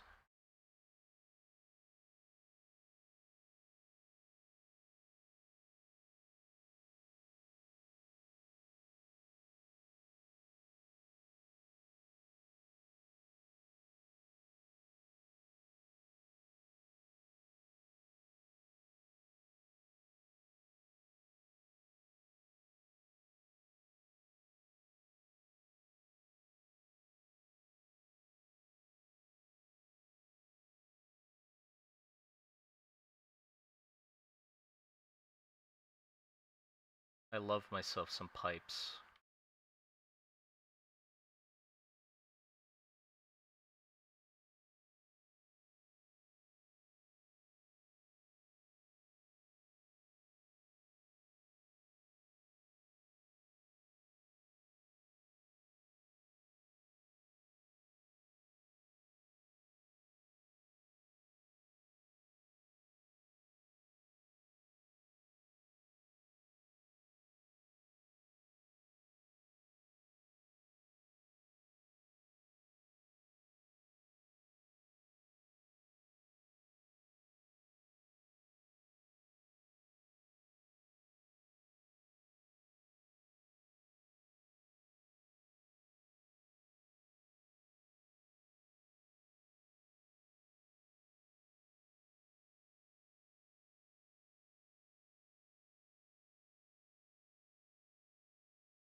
How the fuck does the mouth open? I'm still stuck on the mouth. The mouth can't open.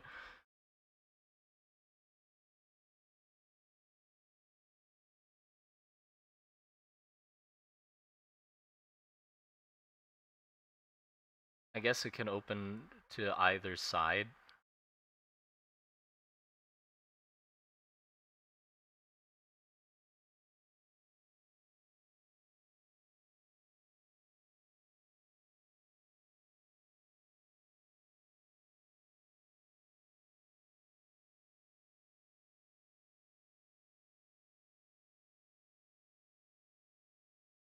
Surprised you haven't made a pipe witch.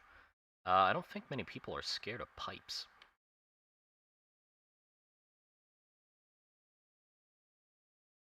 Maybe there's a phobia I don't know about, but I don't know. Pipes aren't that scary. I like pipes.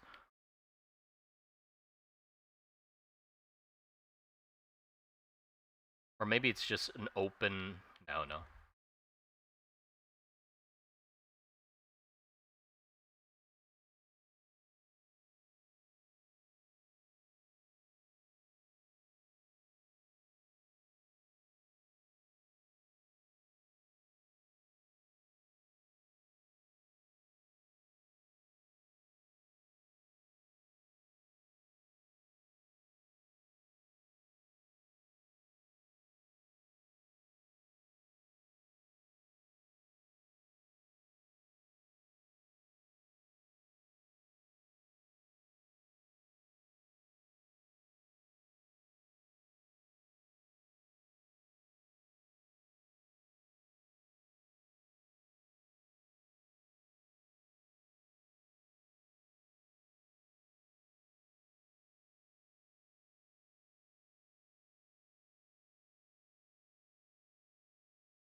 Okay, I did a sketch of the backpack in my sketchbook, so I'm gonna have to look that up. Remember what the hell it looks like. Yeah, it's basically a giant radiator. Because it's the cooling system for the armor. It produces the mana for the War Dancer and also cools off the armor.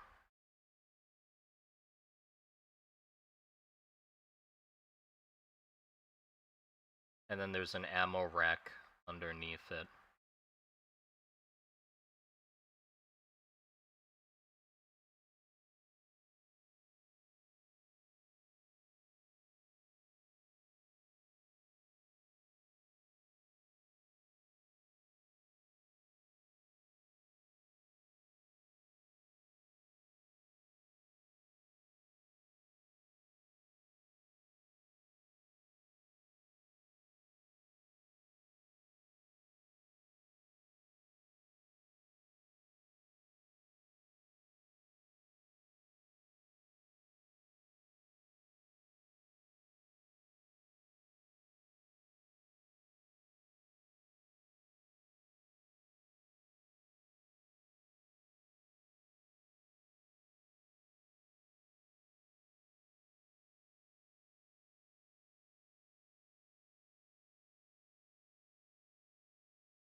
Okay. Magic enhanced projectiles. What? Is it pure magic or magic enhanced projectiles? Magic enhanced projectile. What do they shoot? Oh, these guys just shoot guns. Uh, although I guess they could use like magic enhanced guns as well. They have multiple types of guns, but for this guy, I'm just thinking about a normal gun.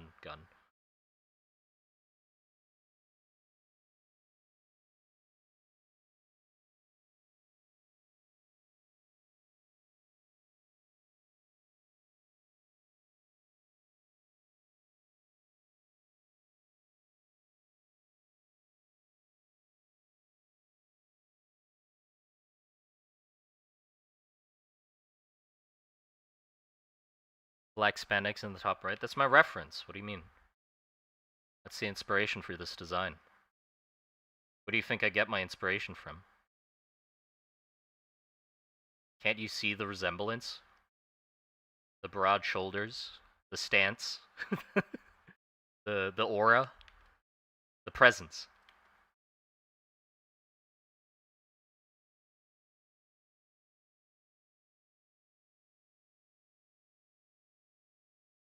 The immortal soldiers are still canon. Yeah. I mean, canon isn't really a thing. I just like designing things, and if something doesn't fit with something else, just disregard it. If you'd like, all of my ideas for me feel like they're in this like vacuum of sorts, uh, where they kind of exist all at once, but not. If some of them conflict with each other, I don't really care. If it's just, I'm just doing it for fun.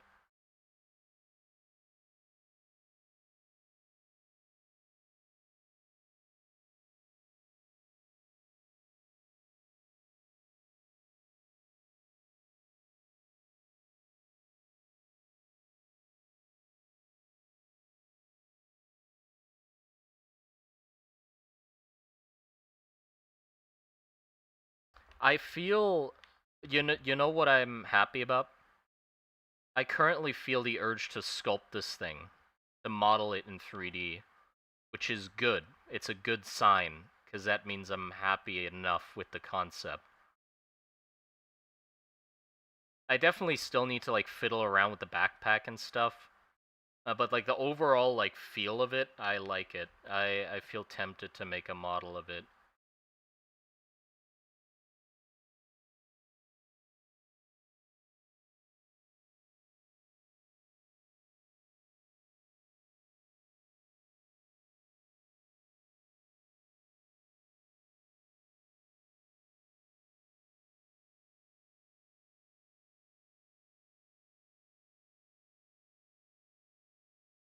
I sort of feel like the backpack is like a framework that's attached to his back because he has all these like braces around him. You can just build that out into like a frame that's like a shelf, and then you just place the thing on it that's like very stably attached to it.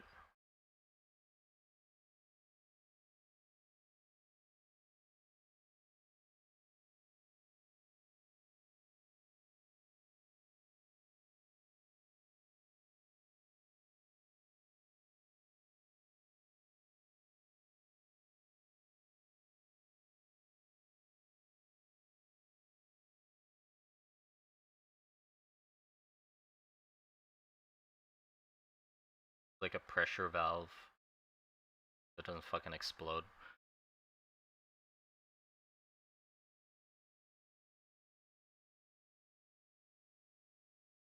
Yeah. I'm gonna have to design his gun as well, which will definitely be something. It'll be an event. Um, the gun. So I have to design a revolving or a repeating single action flintlock, but also have it match the look of the armor, because the armor is very like World War uh two tank inspired, two one, I don't fucking know. Cast steel. I don't know if cast steel tanks exist in World War One. Um, so maybe it's like a flintlock made out of metal. So less like wooden furniture to help match that aesthetic, like a flintlock, but made to look like a machine gun you'd see in World War One, like with that big barrel in front, the water cooled one. But not with that actual component of it. Just I mean like the look of it, like have it be that sort of.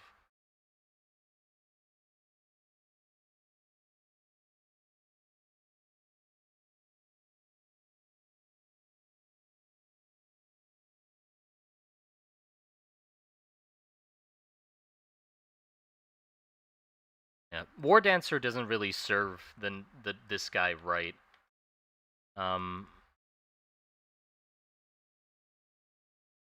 he doesn't like even War Dancers in general don't really necessarily dance.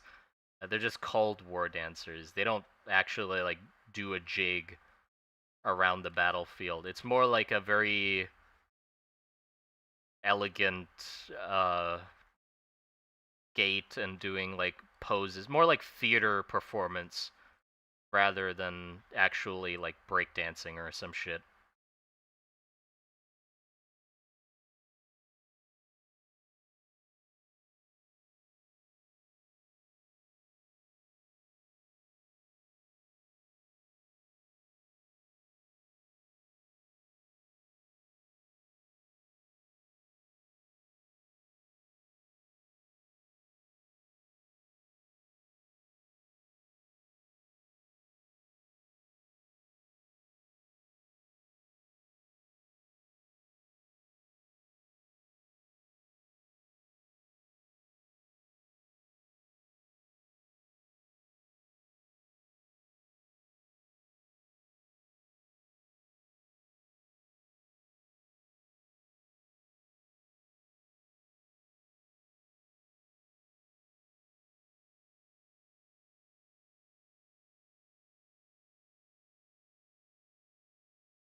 The gun is I have a gun designed.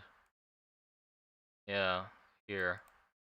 I have designed it sort of, but it just looks a little too rustic still. It looks a little too out of date.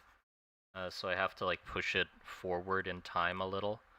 Hold on, let me put a color behind it so you can actually fucking see the gun. Wait, have I? No, I haven't.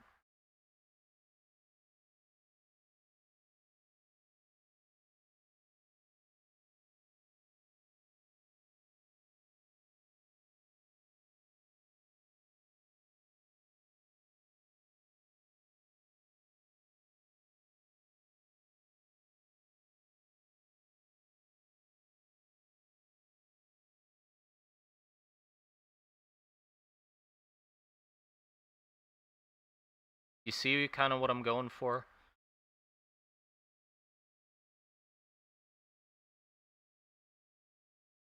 So it'd be a lever action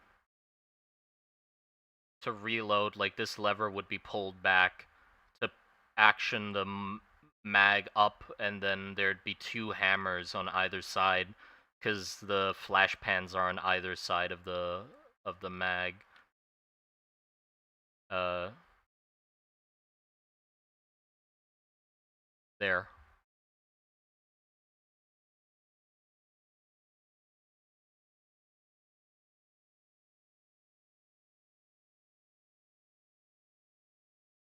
I'm still thinking if there's a way that I can get more bullets into the mag, because I feel like this is like I don't know, like 9, 10 rounds maybe. which seems kind of lacking.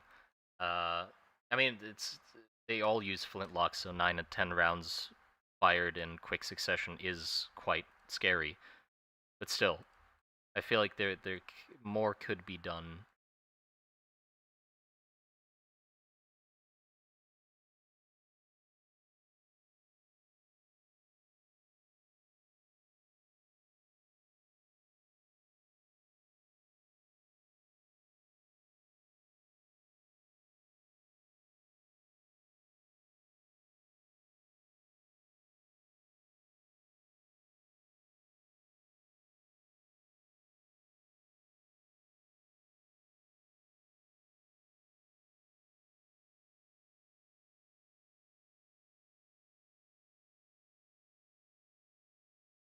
Yeah, and also I need to find a place to put these mags. I was thinking like next to the hip here, because if I put it here, it's gonna clutter it up too much. Probably put it over here, somewhere. Yeah, there you go. I'm decently happy with that. I think that's pretty good.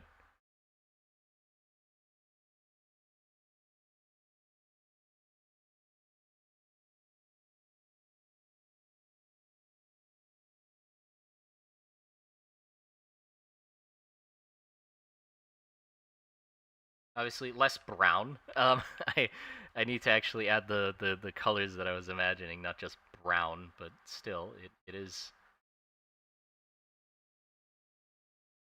enough to show what I'm trying to do.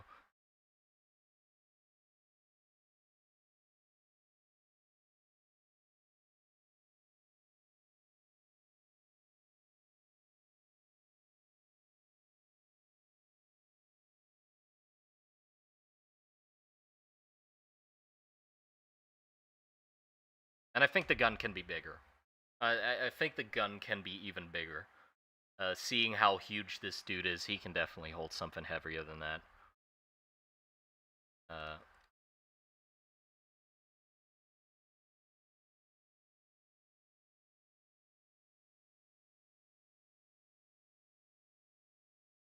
if it's a flintlock design, will fit a few more than 20. I mean, you have to consider that the bullets are larger as well. Like, I imagine the bullets this dude fires are like the size of ping pong balls. Uh, gun def needs to be bigger, yeah. But the issue with making the gun bigger is that the magazines are just a giant slab, right? He can hold the giant slabs, yeah, I don't have a doubt. But the issue is, where do I put giant slabs on this design, right? You can see the problem here. This There's not really room for me to put big slabs of ammo anywhere. Like, see how big even this is, and we're gonna make it bigger than this, and that's how big the mag is. Like, where the fuck do I put those? Like, I can't put them like here, because that like blocks half the damn leg. Um, like there was an ammo rack back here, and I was gonna have a guy like climbing over him, giving him ammo and stuff. But also on him, I feel like there should be some ammo. And we were thinking about having it like, hold on. Last stream we are thinking about having the ammo like attached to this up here. But again, look how big it is. That's gonna be like this big, covering the entire front half of the design.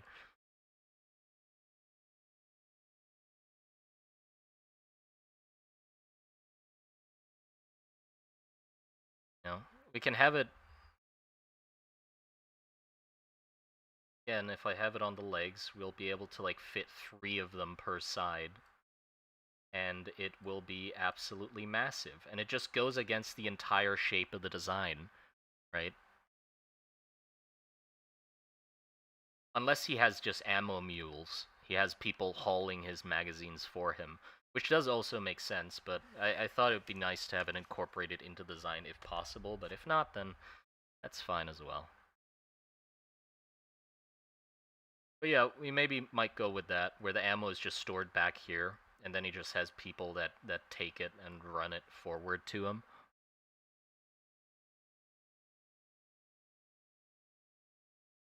What if it takes the mag spinning mechanic from Nerf Hailfire? I know what gun you're talking about, but the thing is, with the flintlocks, they need a flash pan, so I don't know how circular we can make it. The flash pans get in the way of us stacking them close together next to each other. We can stack them above each other quite well, but not next to each other. Unless we, like, say that they've gotten to the point where they can do, like... Well, actually, you know what? If we have... So if the barrels have, like, a hole at the top, and, like, a top integrated flash pan, then yeah, you could have them, like, next to each other. That doesn't really exist, but it's a fantasy setting. We can make shit up and design, like, new variants of flintlocks.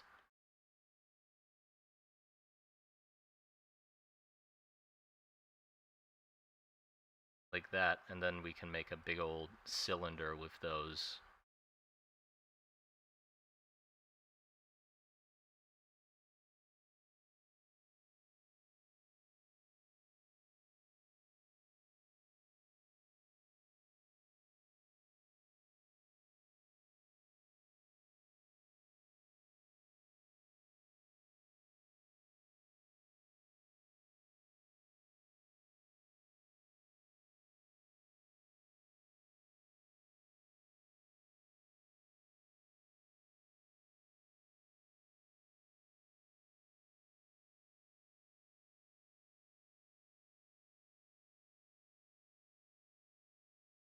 A belt-fed ammo attached for a big cylinder. Cylinder, like the one Raven from. Oh. Yeah, I mean, belt-fed is definitely possible. We could do a belt-fed flintlock, which seems kind of nuts. A belt-fed flintlock.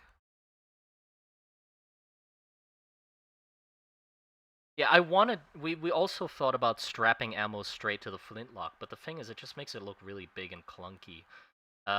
It just makes it look really clunky with a bunch of bricks attached to it. But also, I like the idea of him being able to wield it like a club and beat people over the head with it. But that's not really possible if there's magazines attached to it. Like the bread and start with the how the he just has a bag of powder that you pour water on and it turns into magazines. That's bullshit. Can't have that.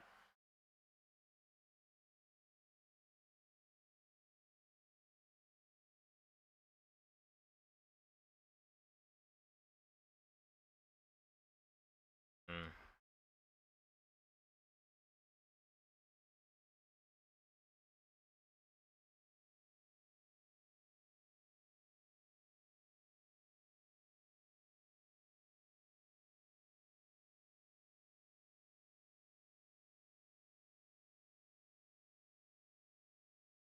You see the belt ammo Halo idea? No, I haven't. Did you ping me or at me? I don't see it. Disable. Because I'm in stream mode? No. Where'd you put it?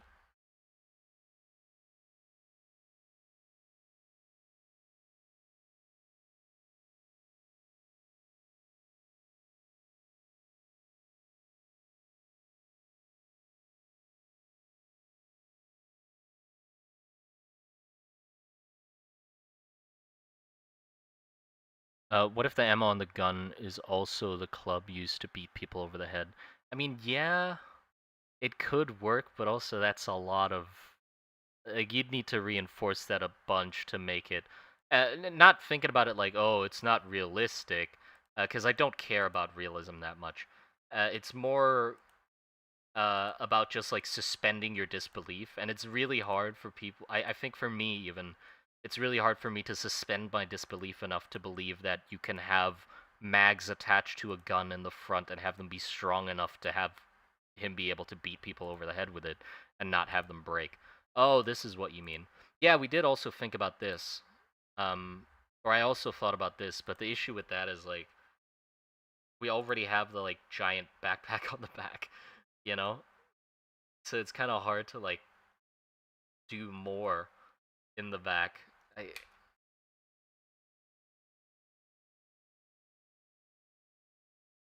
hold on.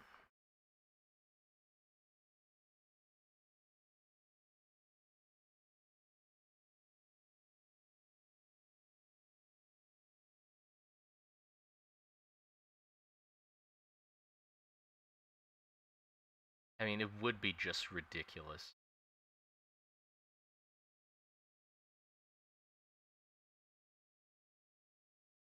Imagine this being a belt. Like this is all just a rack. It's basically just a giant roller coaster rail that goes all around and has ammo inside of it that then like comes out the bottom and feeds into the gun. It's so stupid. It's so over the top though. Jesus.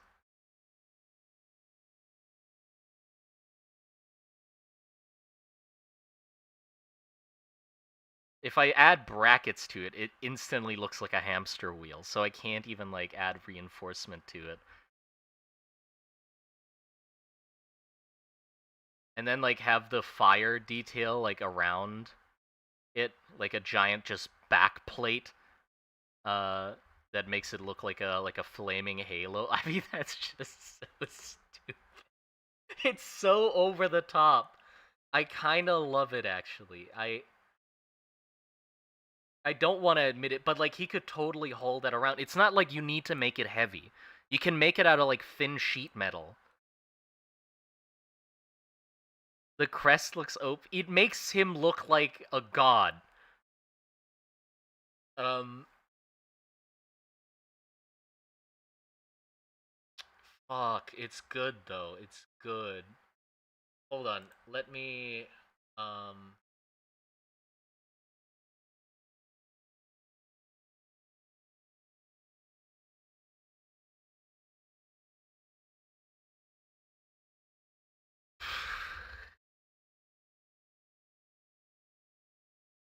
so impractical.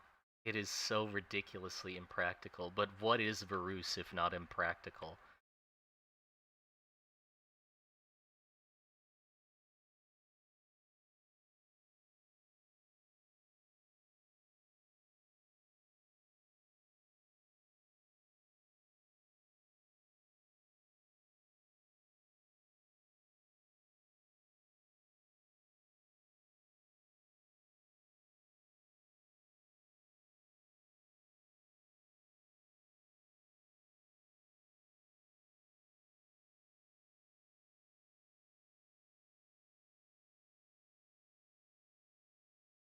You would want your super soldier to look like a god. I know. I mean, you know what? I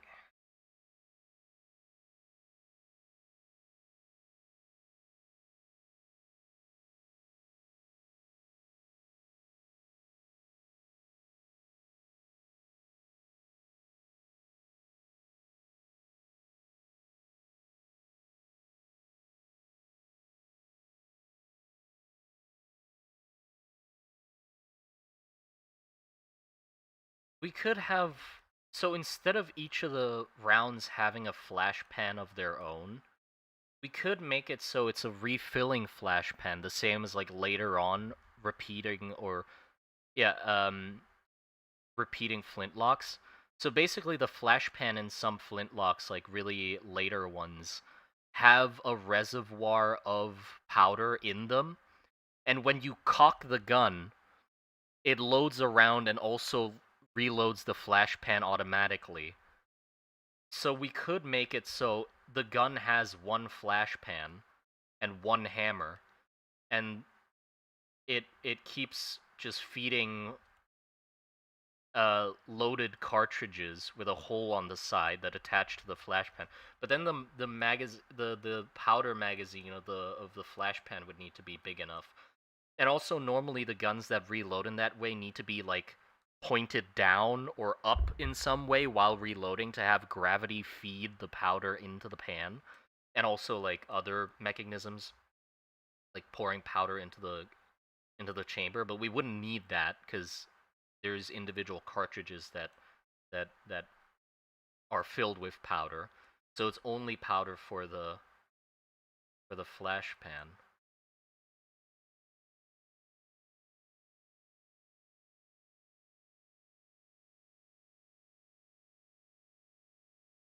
I'm not paid to make things work, but ammo Halo. I mean, it'd be pretty easy to attach it to him because he has a giant backpack and like scaffolding basically on him already. So it's not like there's a lack of attachment points. We can definitely like attach this thing.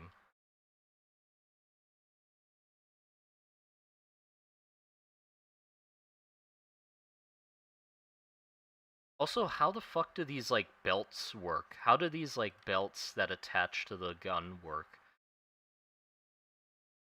Would we need like a motor inside the gun? I feel like a ratcheting system wouldn't be good enough to pull ammo all the way from the back of the Halo. So also the Halo would be like this pretty much. Um, like that. So it goes all the way around like this and then into the gun.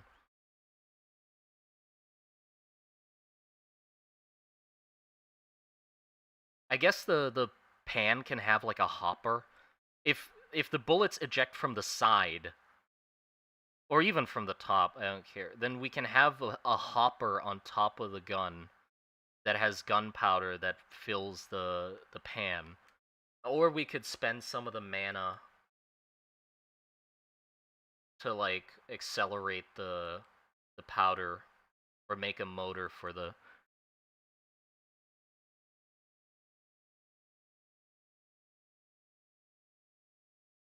Doesn't the previous. Yeah, I know the previous bullet pulls up because they're attached to a chain, but I mean, friction wise, this is a really long chain. So that's why I'm thinking, like, is there even enough. Like, can this produce enough force to, like, pull all of this up? Or is it just gonna get, like, caught or, like, skip a tooth?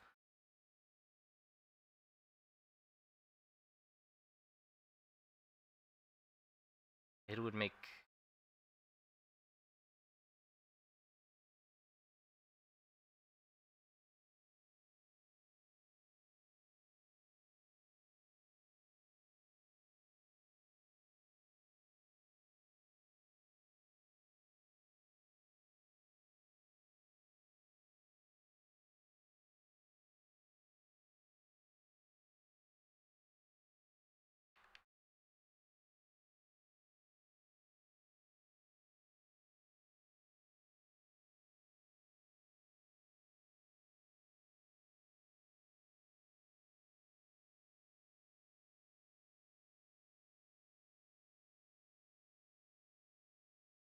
Simon, are you overthinking? Yes, I am overthinking it. Also, it just makes so little sense. Like if we got to the point where we can make belt-fed flintlocks, just stack the belt in a nice little box and put it on his back would be so much more space efficient than a giant fucking halo around his head. It would be so much more space efficient, but also so less cool. What's the justifiable reason they do this? Please just give me one. Give me one in chat and you convince me. Just one where it's like they have a religious reason for it that they have to pass over his fucking head first before it gets chambered because then it's blessed by him or whatever. Something. We need some sort of stupid reason why they would want to do it this way.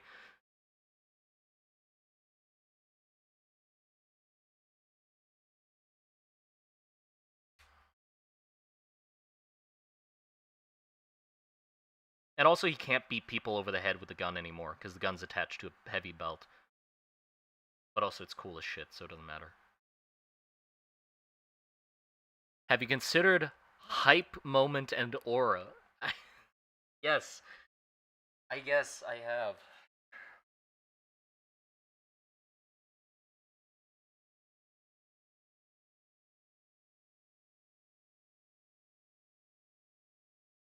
It's so much aura, though. God, it's so much aura.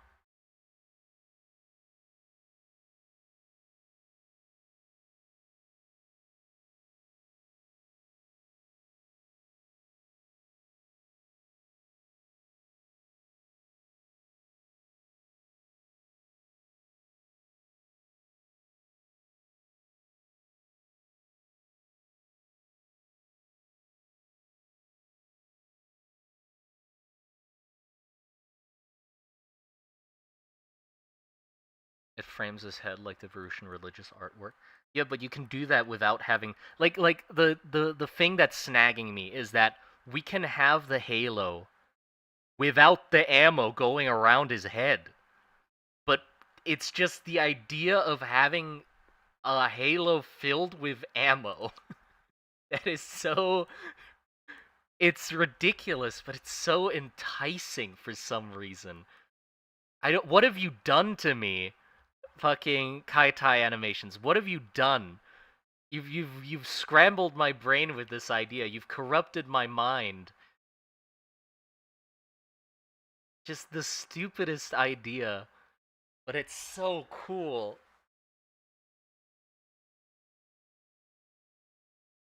Okay, simple. If you're an enemy soldier and you're about to lose, then you see this absolute god of war. Not only will you side against morale, but the enemy will lose morale as well. Yeah, I guess. Their divinity is symbolically giving them their tool to kill. You know what? Yeah. You know what? Yeah. Yeah. There you go. You've won me over. Everyone in chat, you've won. Fuck it. We do sick ass ammo halo into gun. Why not?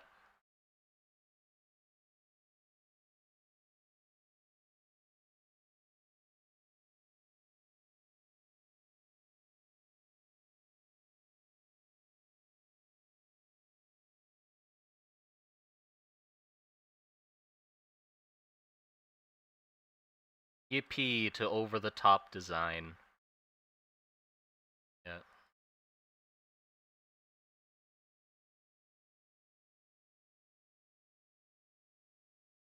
It's still a single action gun, by the way. This is not rapid fire. It's basic. Imagine autocannon. It's more like an autocannon than a machine gun. Bang, bang, or bang, clunk, bang, clunk. You know, big ass fucking ammo chamber falling to the ground type of deal. Cartridge. Yeah. But no matter what, we are keeping the flintlocks, by the way. This is like however fucking advanced the world gets, we keep the damn flintlock hammer. The only reason being because I find it cool. I like the flintlock hammer. You know, and we're keeping it flintlock. It's a fucking chain fled single action flintlock autocannon. It's just stupid. It is so stupid. Okay, and then we need like a big old like uh drum of some sorts that feeds the pan up here.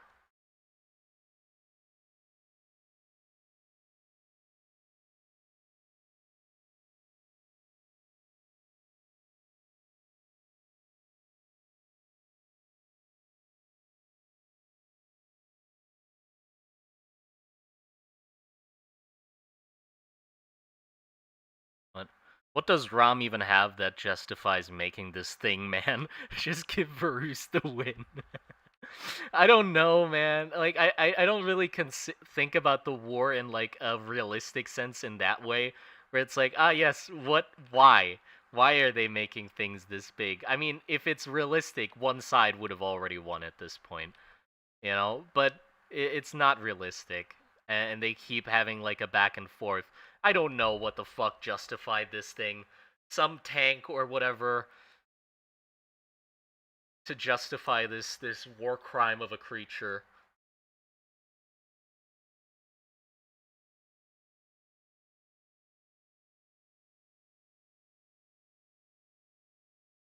What, the percussion cap? We don't have percussion caps. No percussion caps yet. We still have just flash pans. They haven't figured out percussion caps. They've figured out body modification and magic nuclear reactors, but percussion caps. They've figured out ornithopters and blimps, but percussion caps. I don't know. I don't know.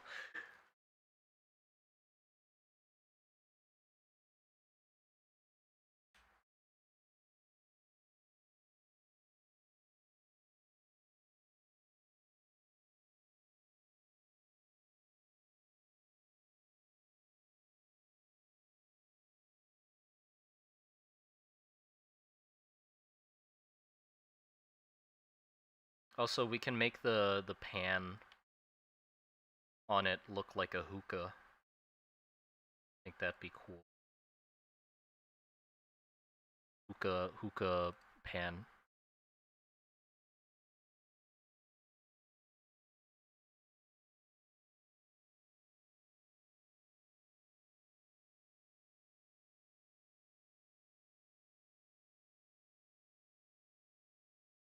Cause why the fuck not? We're already going over the top.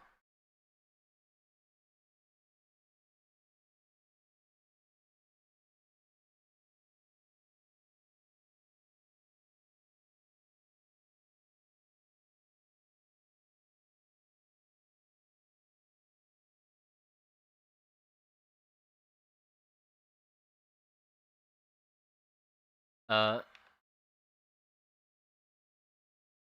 is that a culverine? I don't know what that is.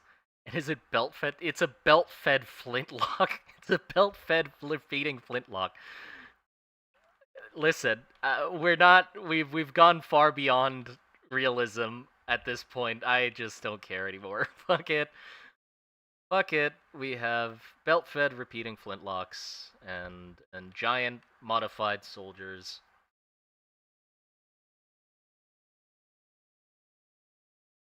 What if the pan is also sometimes used as a hookah? You're going too far. What do you mean the pan is also used as a hookah? So like after the war is over, he fucking put some green into the flash pan, and the heat of him having fired it so much lights up the green, and he smokes it. Imagine having to pee in this thing. They probably have some sort of fucking piss pipe. Some piss pipe is somewhere under the armor. Or just a hole he pisses out of.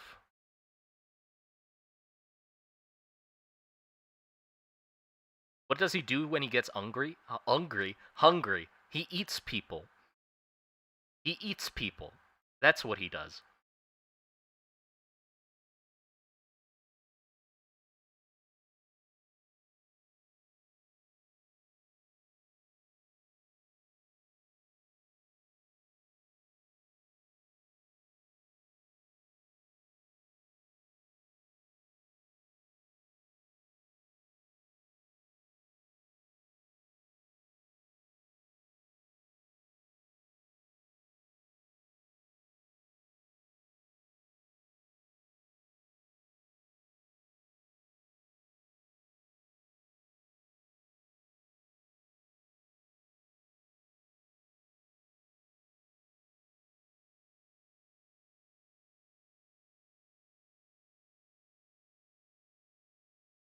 What side would the pan be on?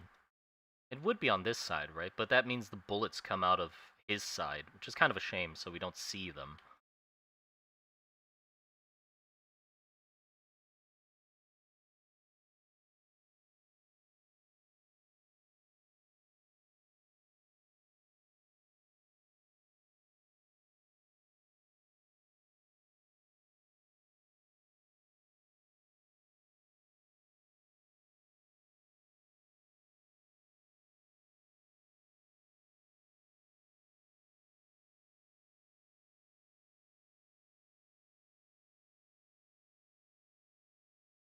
You know what the gun could look like? It could look like those Indian clubs. We can design it to look like those Indian clubs. That could be cool. because like the front of the barrel really doesn't matter. Uh, it can be hollow. It doesn't have to be like solid. But also, I don't want it to look like a fucking trumpet.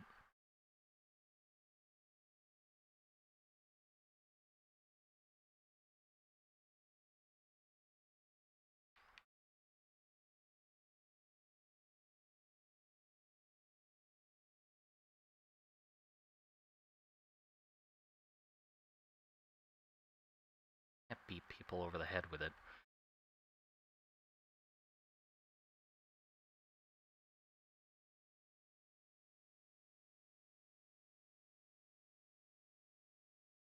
But yeah, just some more decorative barrel can probably work as well.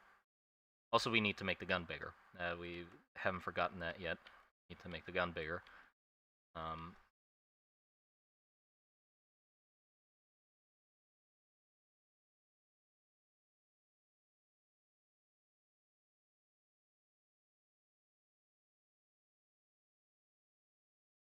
for a second, I thought you were drawing beads at the end of it. That's what I was doing. What do you mean?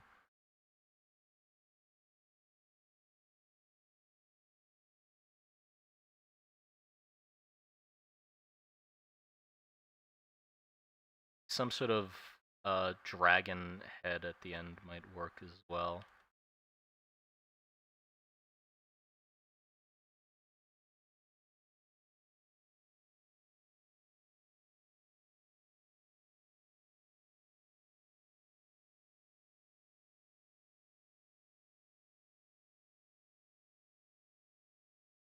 Snake design something.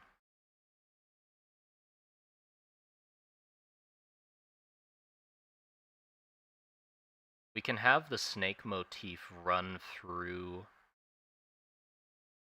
the belt as well. Like have the belt look like a snake. Isn't there a thing with um like Buddha and like the throne made of snakes? Like he sits on like a multi-headed snake or something. We can totally like have that be around here. The like multiple snake heads up here. Like a some sort of scale pattern.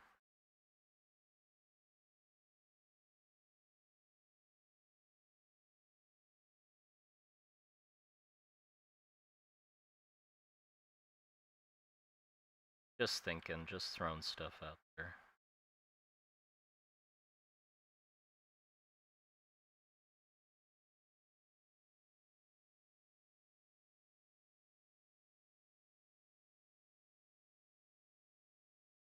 Yeah, the firework cannon from Kung Fu Panda 2, that one's good. A good reference.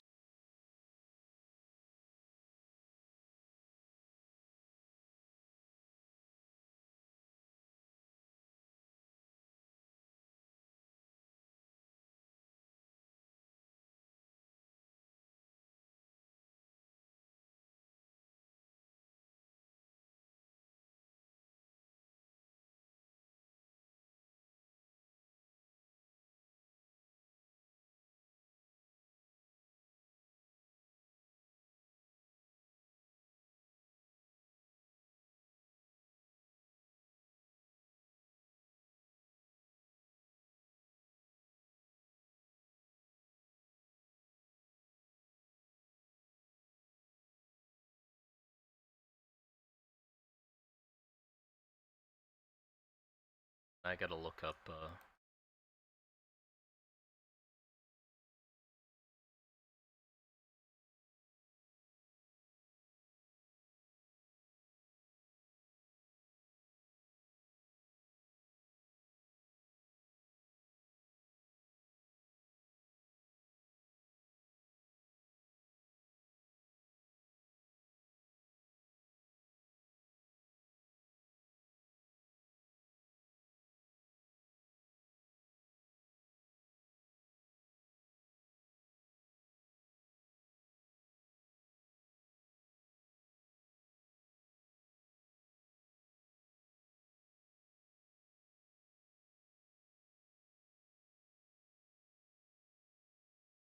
this thing. So how do we... Hold on.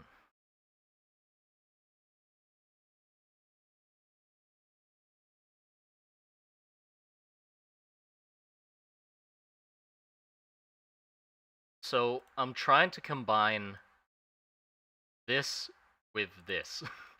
that's that's the two references we're trying to sort of mash together. Is this absolute beauty of a repeating flintlock and that.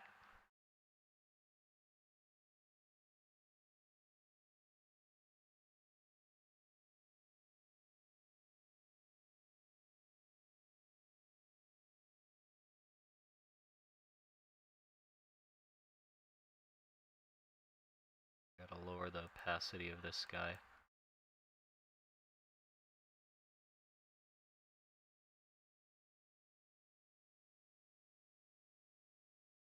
On. Yeah. I can like just focus on the gun.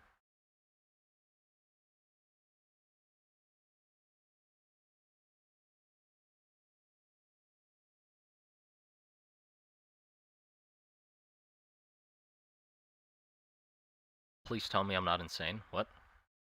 Oh, I don't know what I'm talking about, but even by a gun that reloads by bringing bullets to the center of the the same way as the chain mechanism from Hellboy 2? What? Which chain mechanism?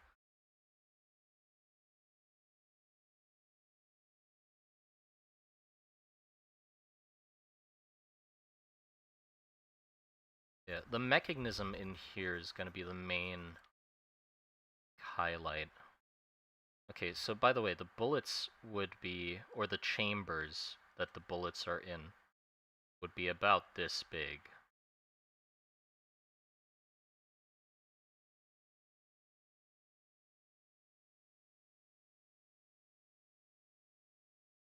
So they would come up to here.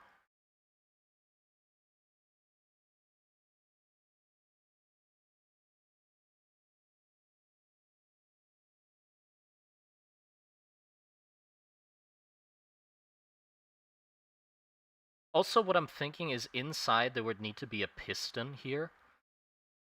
Like behind the bullet, or behind the chamber. Because the front of the barrel here, there'd be a gap here between uh, the bullet and the thing, right? So the front of the barrel would have a sort of taper to it. We're doing the puckle gun thing. And then like the action of pulling this forward also actuates this piston, sort of forcing the cartridge into the front of the barrel to make a proper seal around it. To have better like pressure.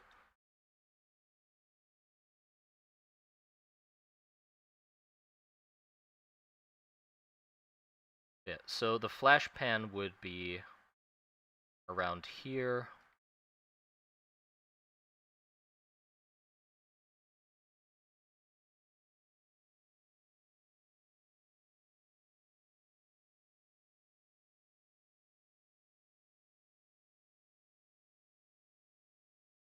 And the hammer.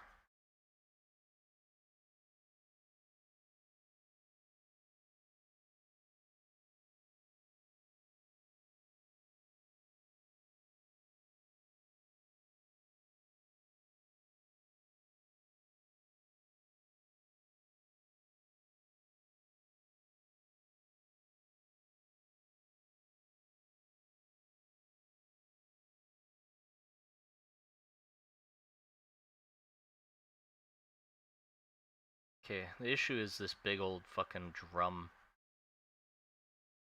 on top. So the pan, with these kinds of guns, with this gun in particular, you have to point it up while reloading to have all of the stuff drop downwards. Um, but I don't know.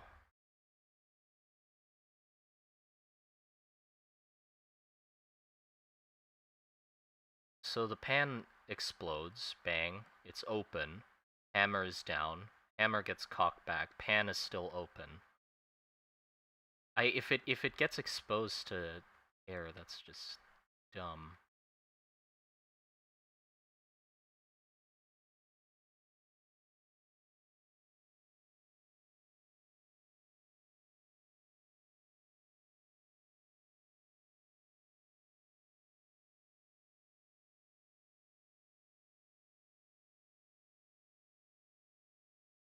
Yeah, just like some sort of hopper in the middle of the gun.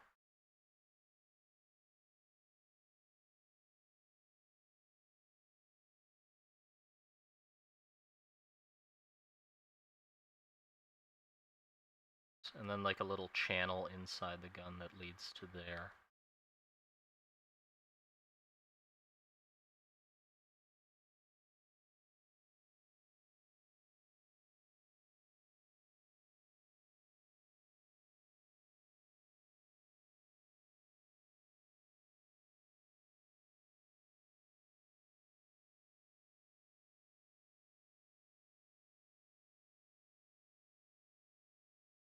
You could have a cover over the whole system.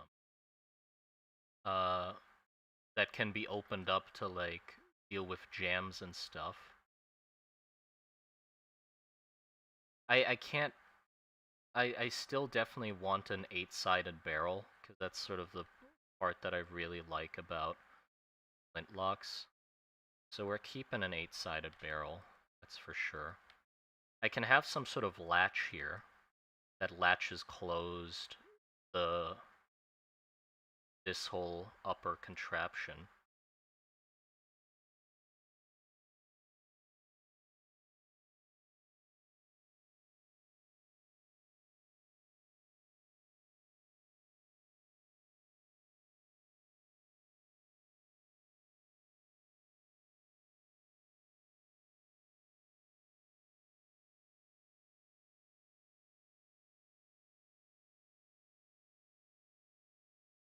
I want the circle that contains all the mechanisms to be quite large, just so.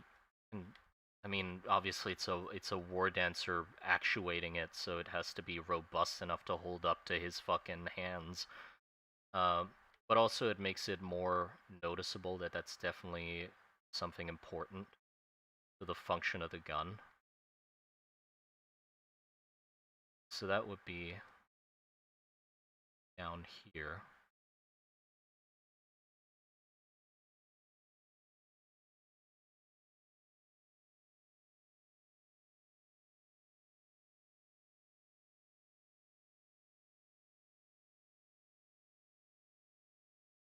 Currently, I'm just adding flintlock. I'm not really adding any hints of the World War One machine gun. We'll deal with that in a little bit. Let me figure out where I'm at first.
Basically removing everything that's not necessary at the moment. There wouldn't even be really an underbarrel, because there's no ramrod, and there's no gunpowder compartment either.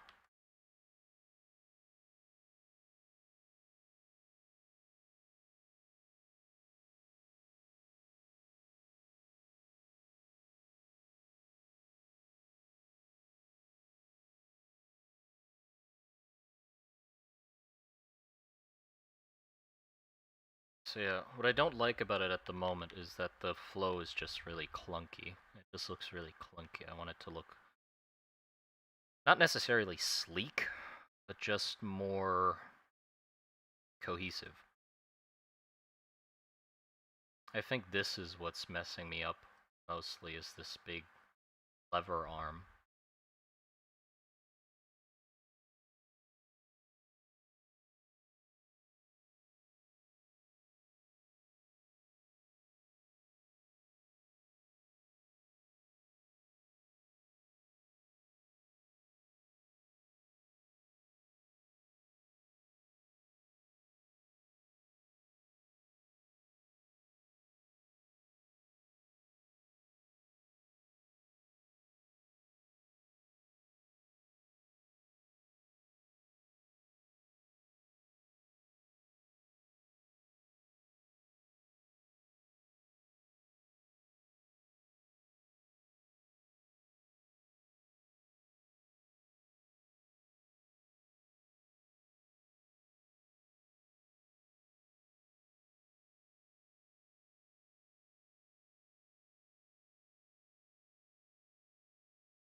It's pretty hard avoiding some clunky areas. I know, but look at this thing.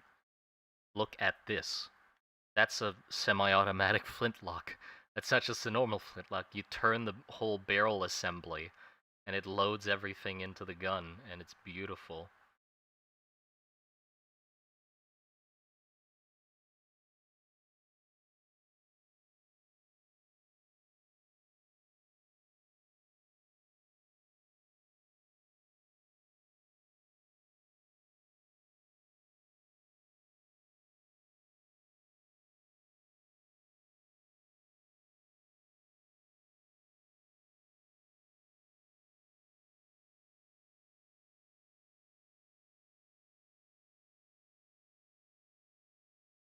You might want to add like a cover over it, so in case like dirt and grime gets into it, that might be able to alleviate some of the clunk.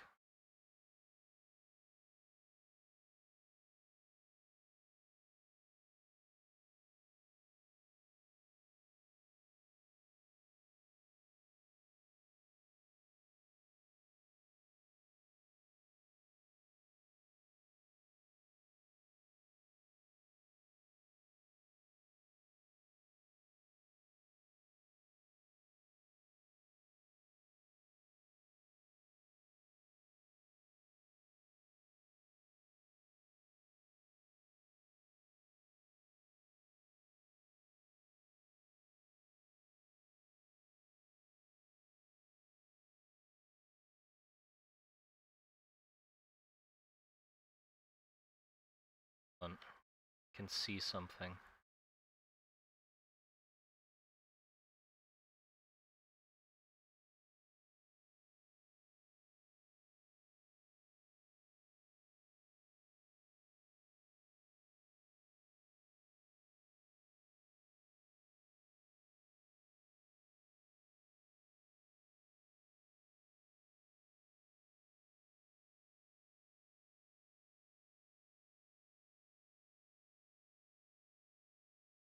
Yeah, yeah.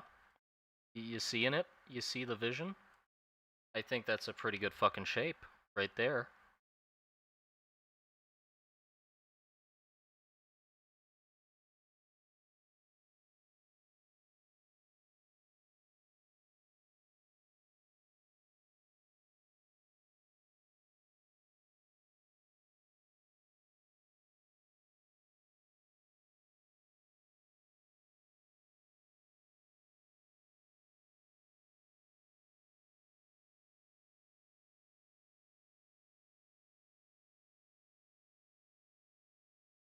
Look at that shit.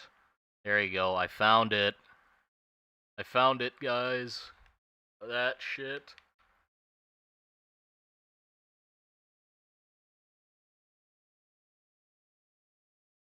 And then, get ready. We're curving the fucking handle down. Oh, yeah. We're curving the handle down. And then have, like, one of those, like, big bulbs on it.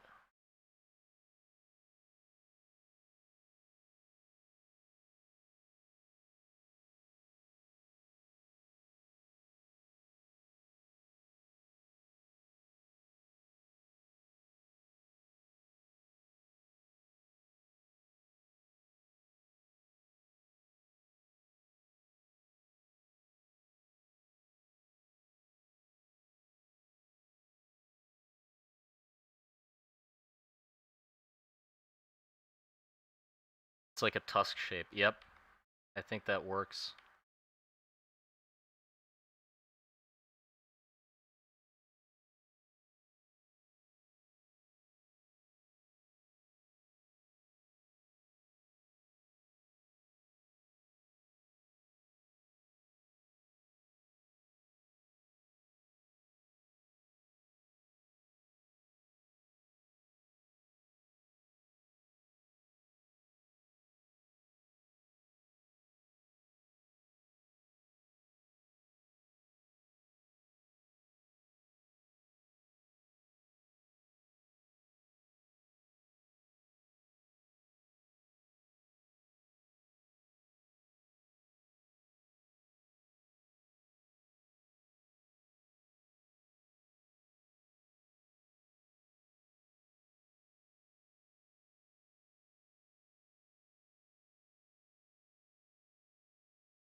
I feel like this stuff should have a cover over it.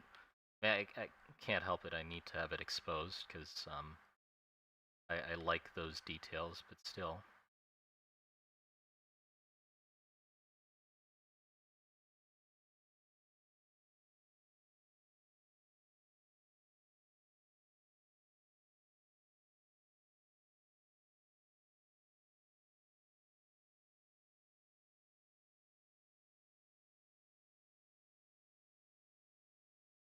There's the locking latch up here. Whatever the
There you go.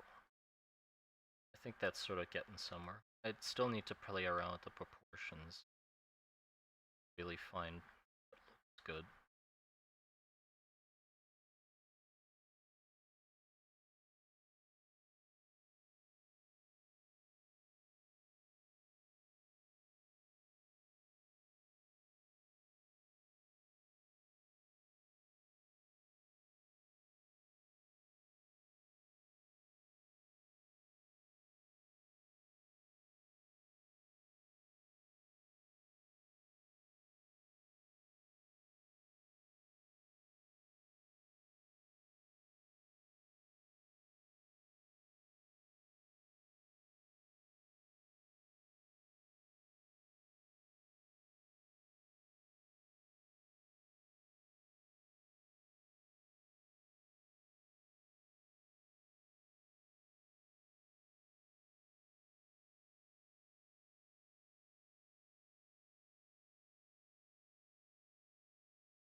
Might be a little goofy.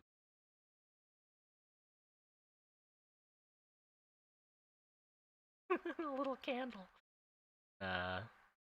Goofy.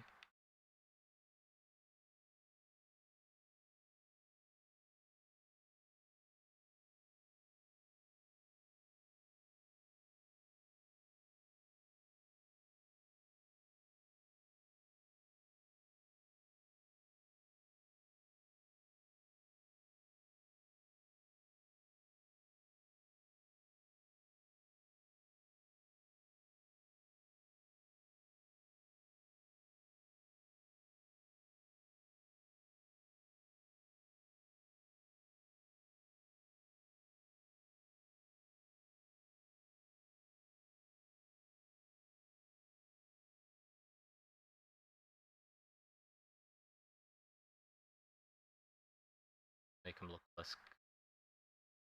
The idea is there.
I definitely need to fiddle with the flow of the gun.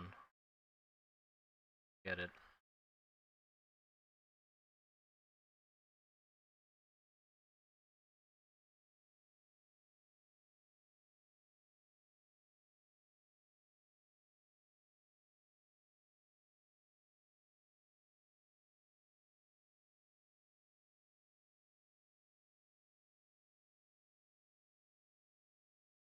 Oh.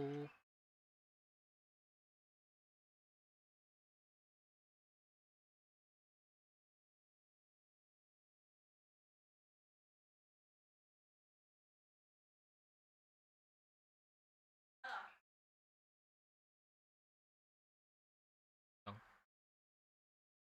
Huh?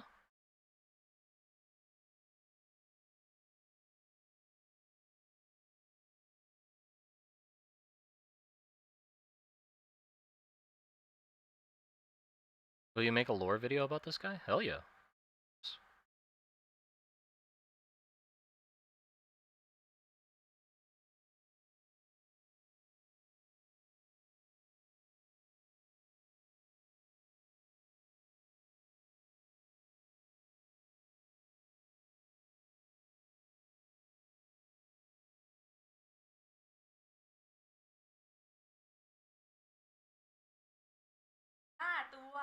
Ah!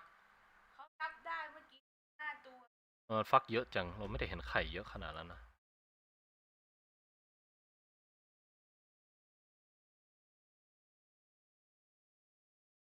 Yeah, I'm still not sold on the face here. I feel like it needs to face a different direction. I'll keep the teeth as a reminder. I don't know how I should do that.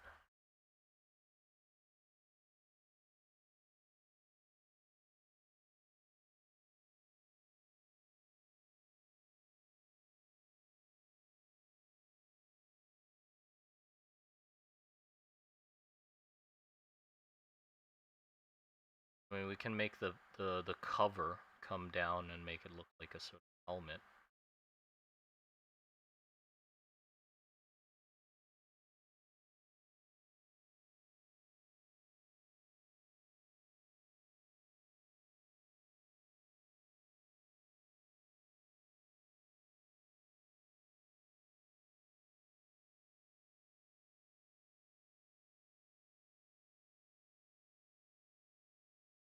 Is the gun big enough now?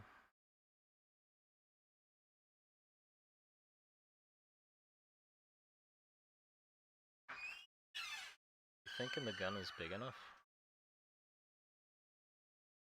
It doesn't look that much bigger. But the barrel, I mean, that means the bullets are like this size. Right? And that's like, again, the size of a ping pong ball.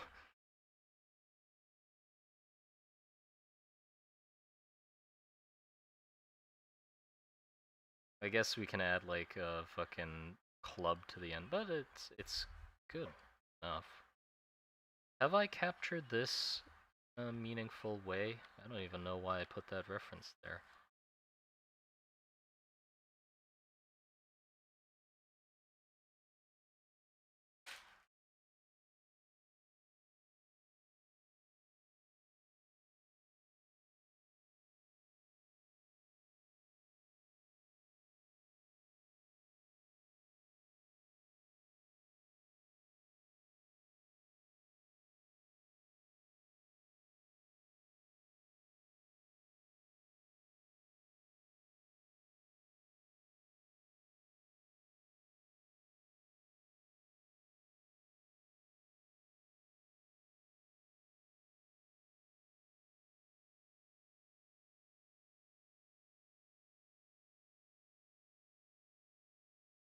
I'll come back. Yeah, let's just see it compared to the guy. I'm gonna color it in, then we can saturate the guy back. See how it looks with him holding it.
take inspiration from this for the mouth here.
What do we think? Even if it doesn't look like a club, the war dancer would absolutely use it like one in rage mode if it has the same devastating result in that being you turned into pulp. Yeah, I guess. It doesn't really matter if it looks like a club or not, he's gonna use it like one anyway.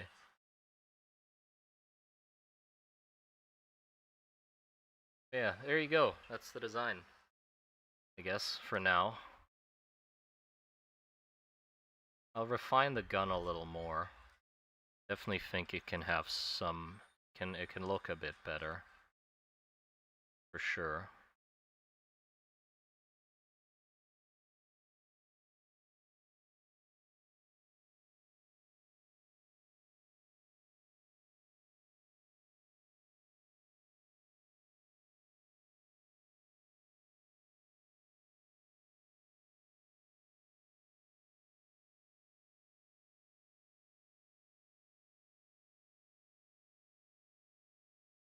The idea is there.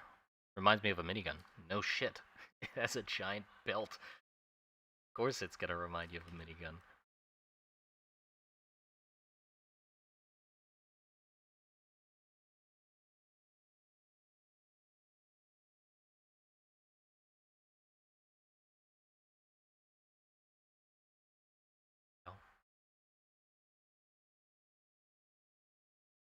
Yeah, I'm happy.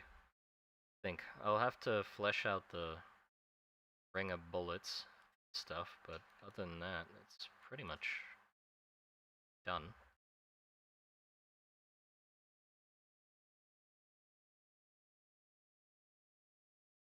Hi, garden. Hello. That's pretty much done, I think. The overall concept is done, and I'm happy with it. I think I can model this. I think I can model this. 3D model it. Would I be able to... Would you be able to paint it? I don't fucking know. It'd definitely be a model that needs to be separated into multiple pieces. Like, definitely the halo in the back would need to have some connection ports. That'll be fun to learn. The backpack as well need to be separate. And the hands connected to the gun probably as well, so you can get into there. So yeah, that'd be really fun to like figure out how to do modular prints.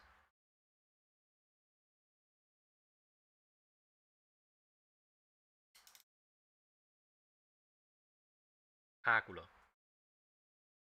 Ay.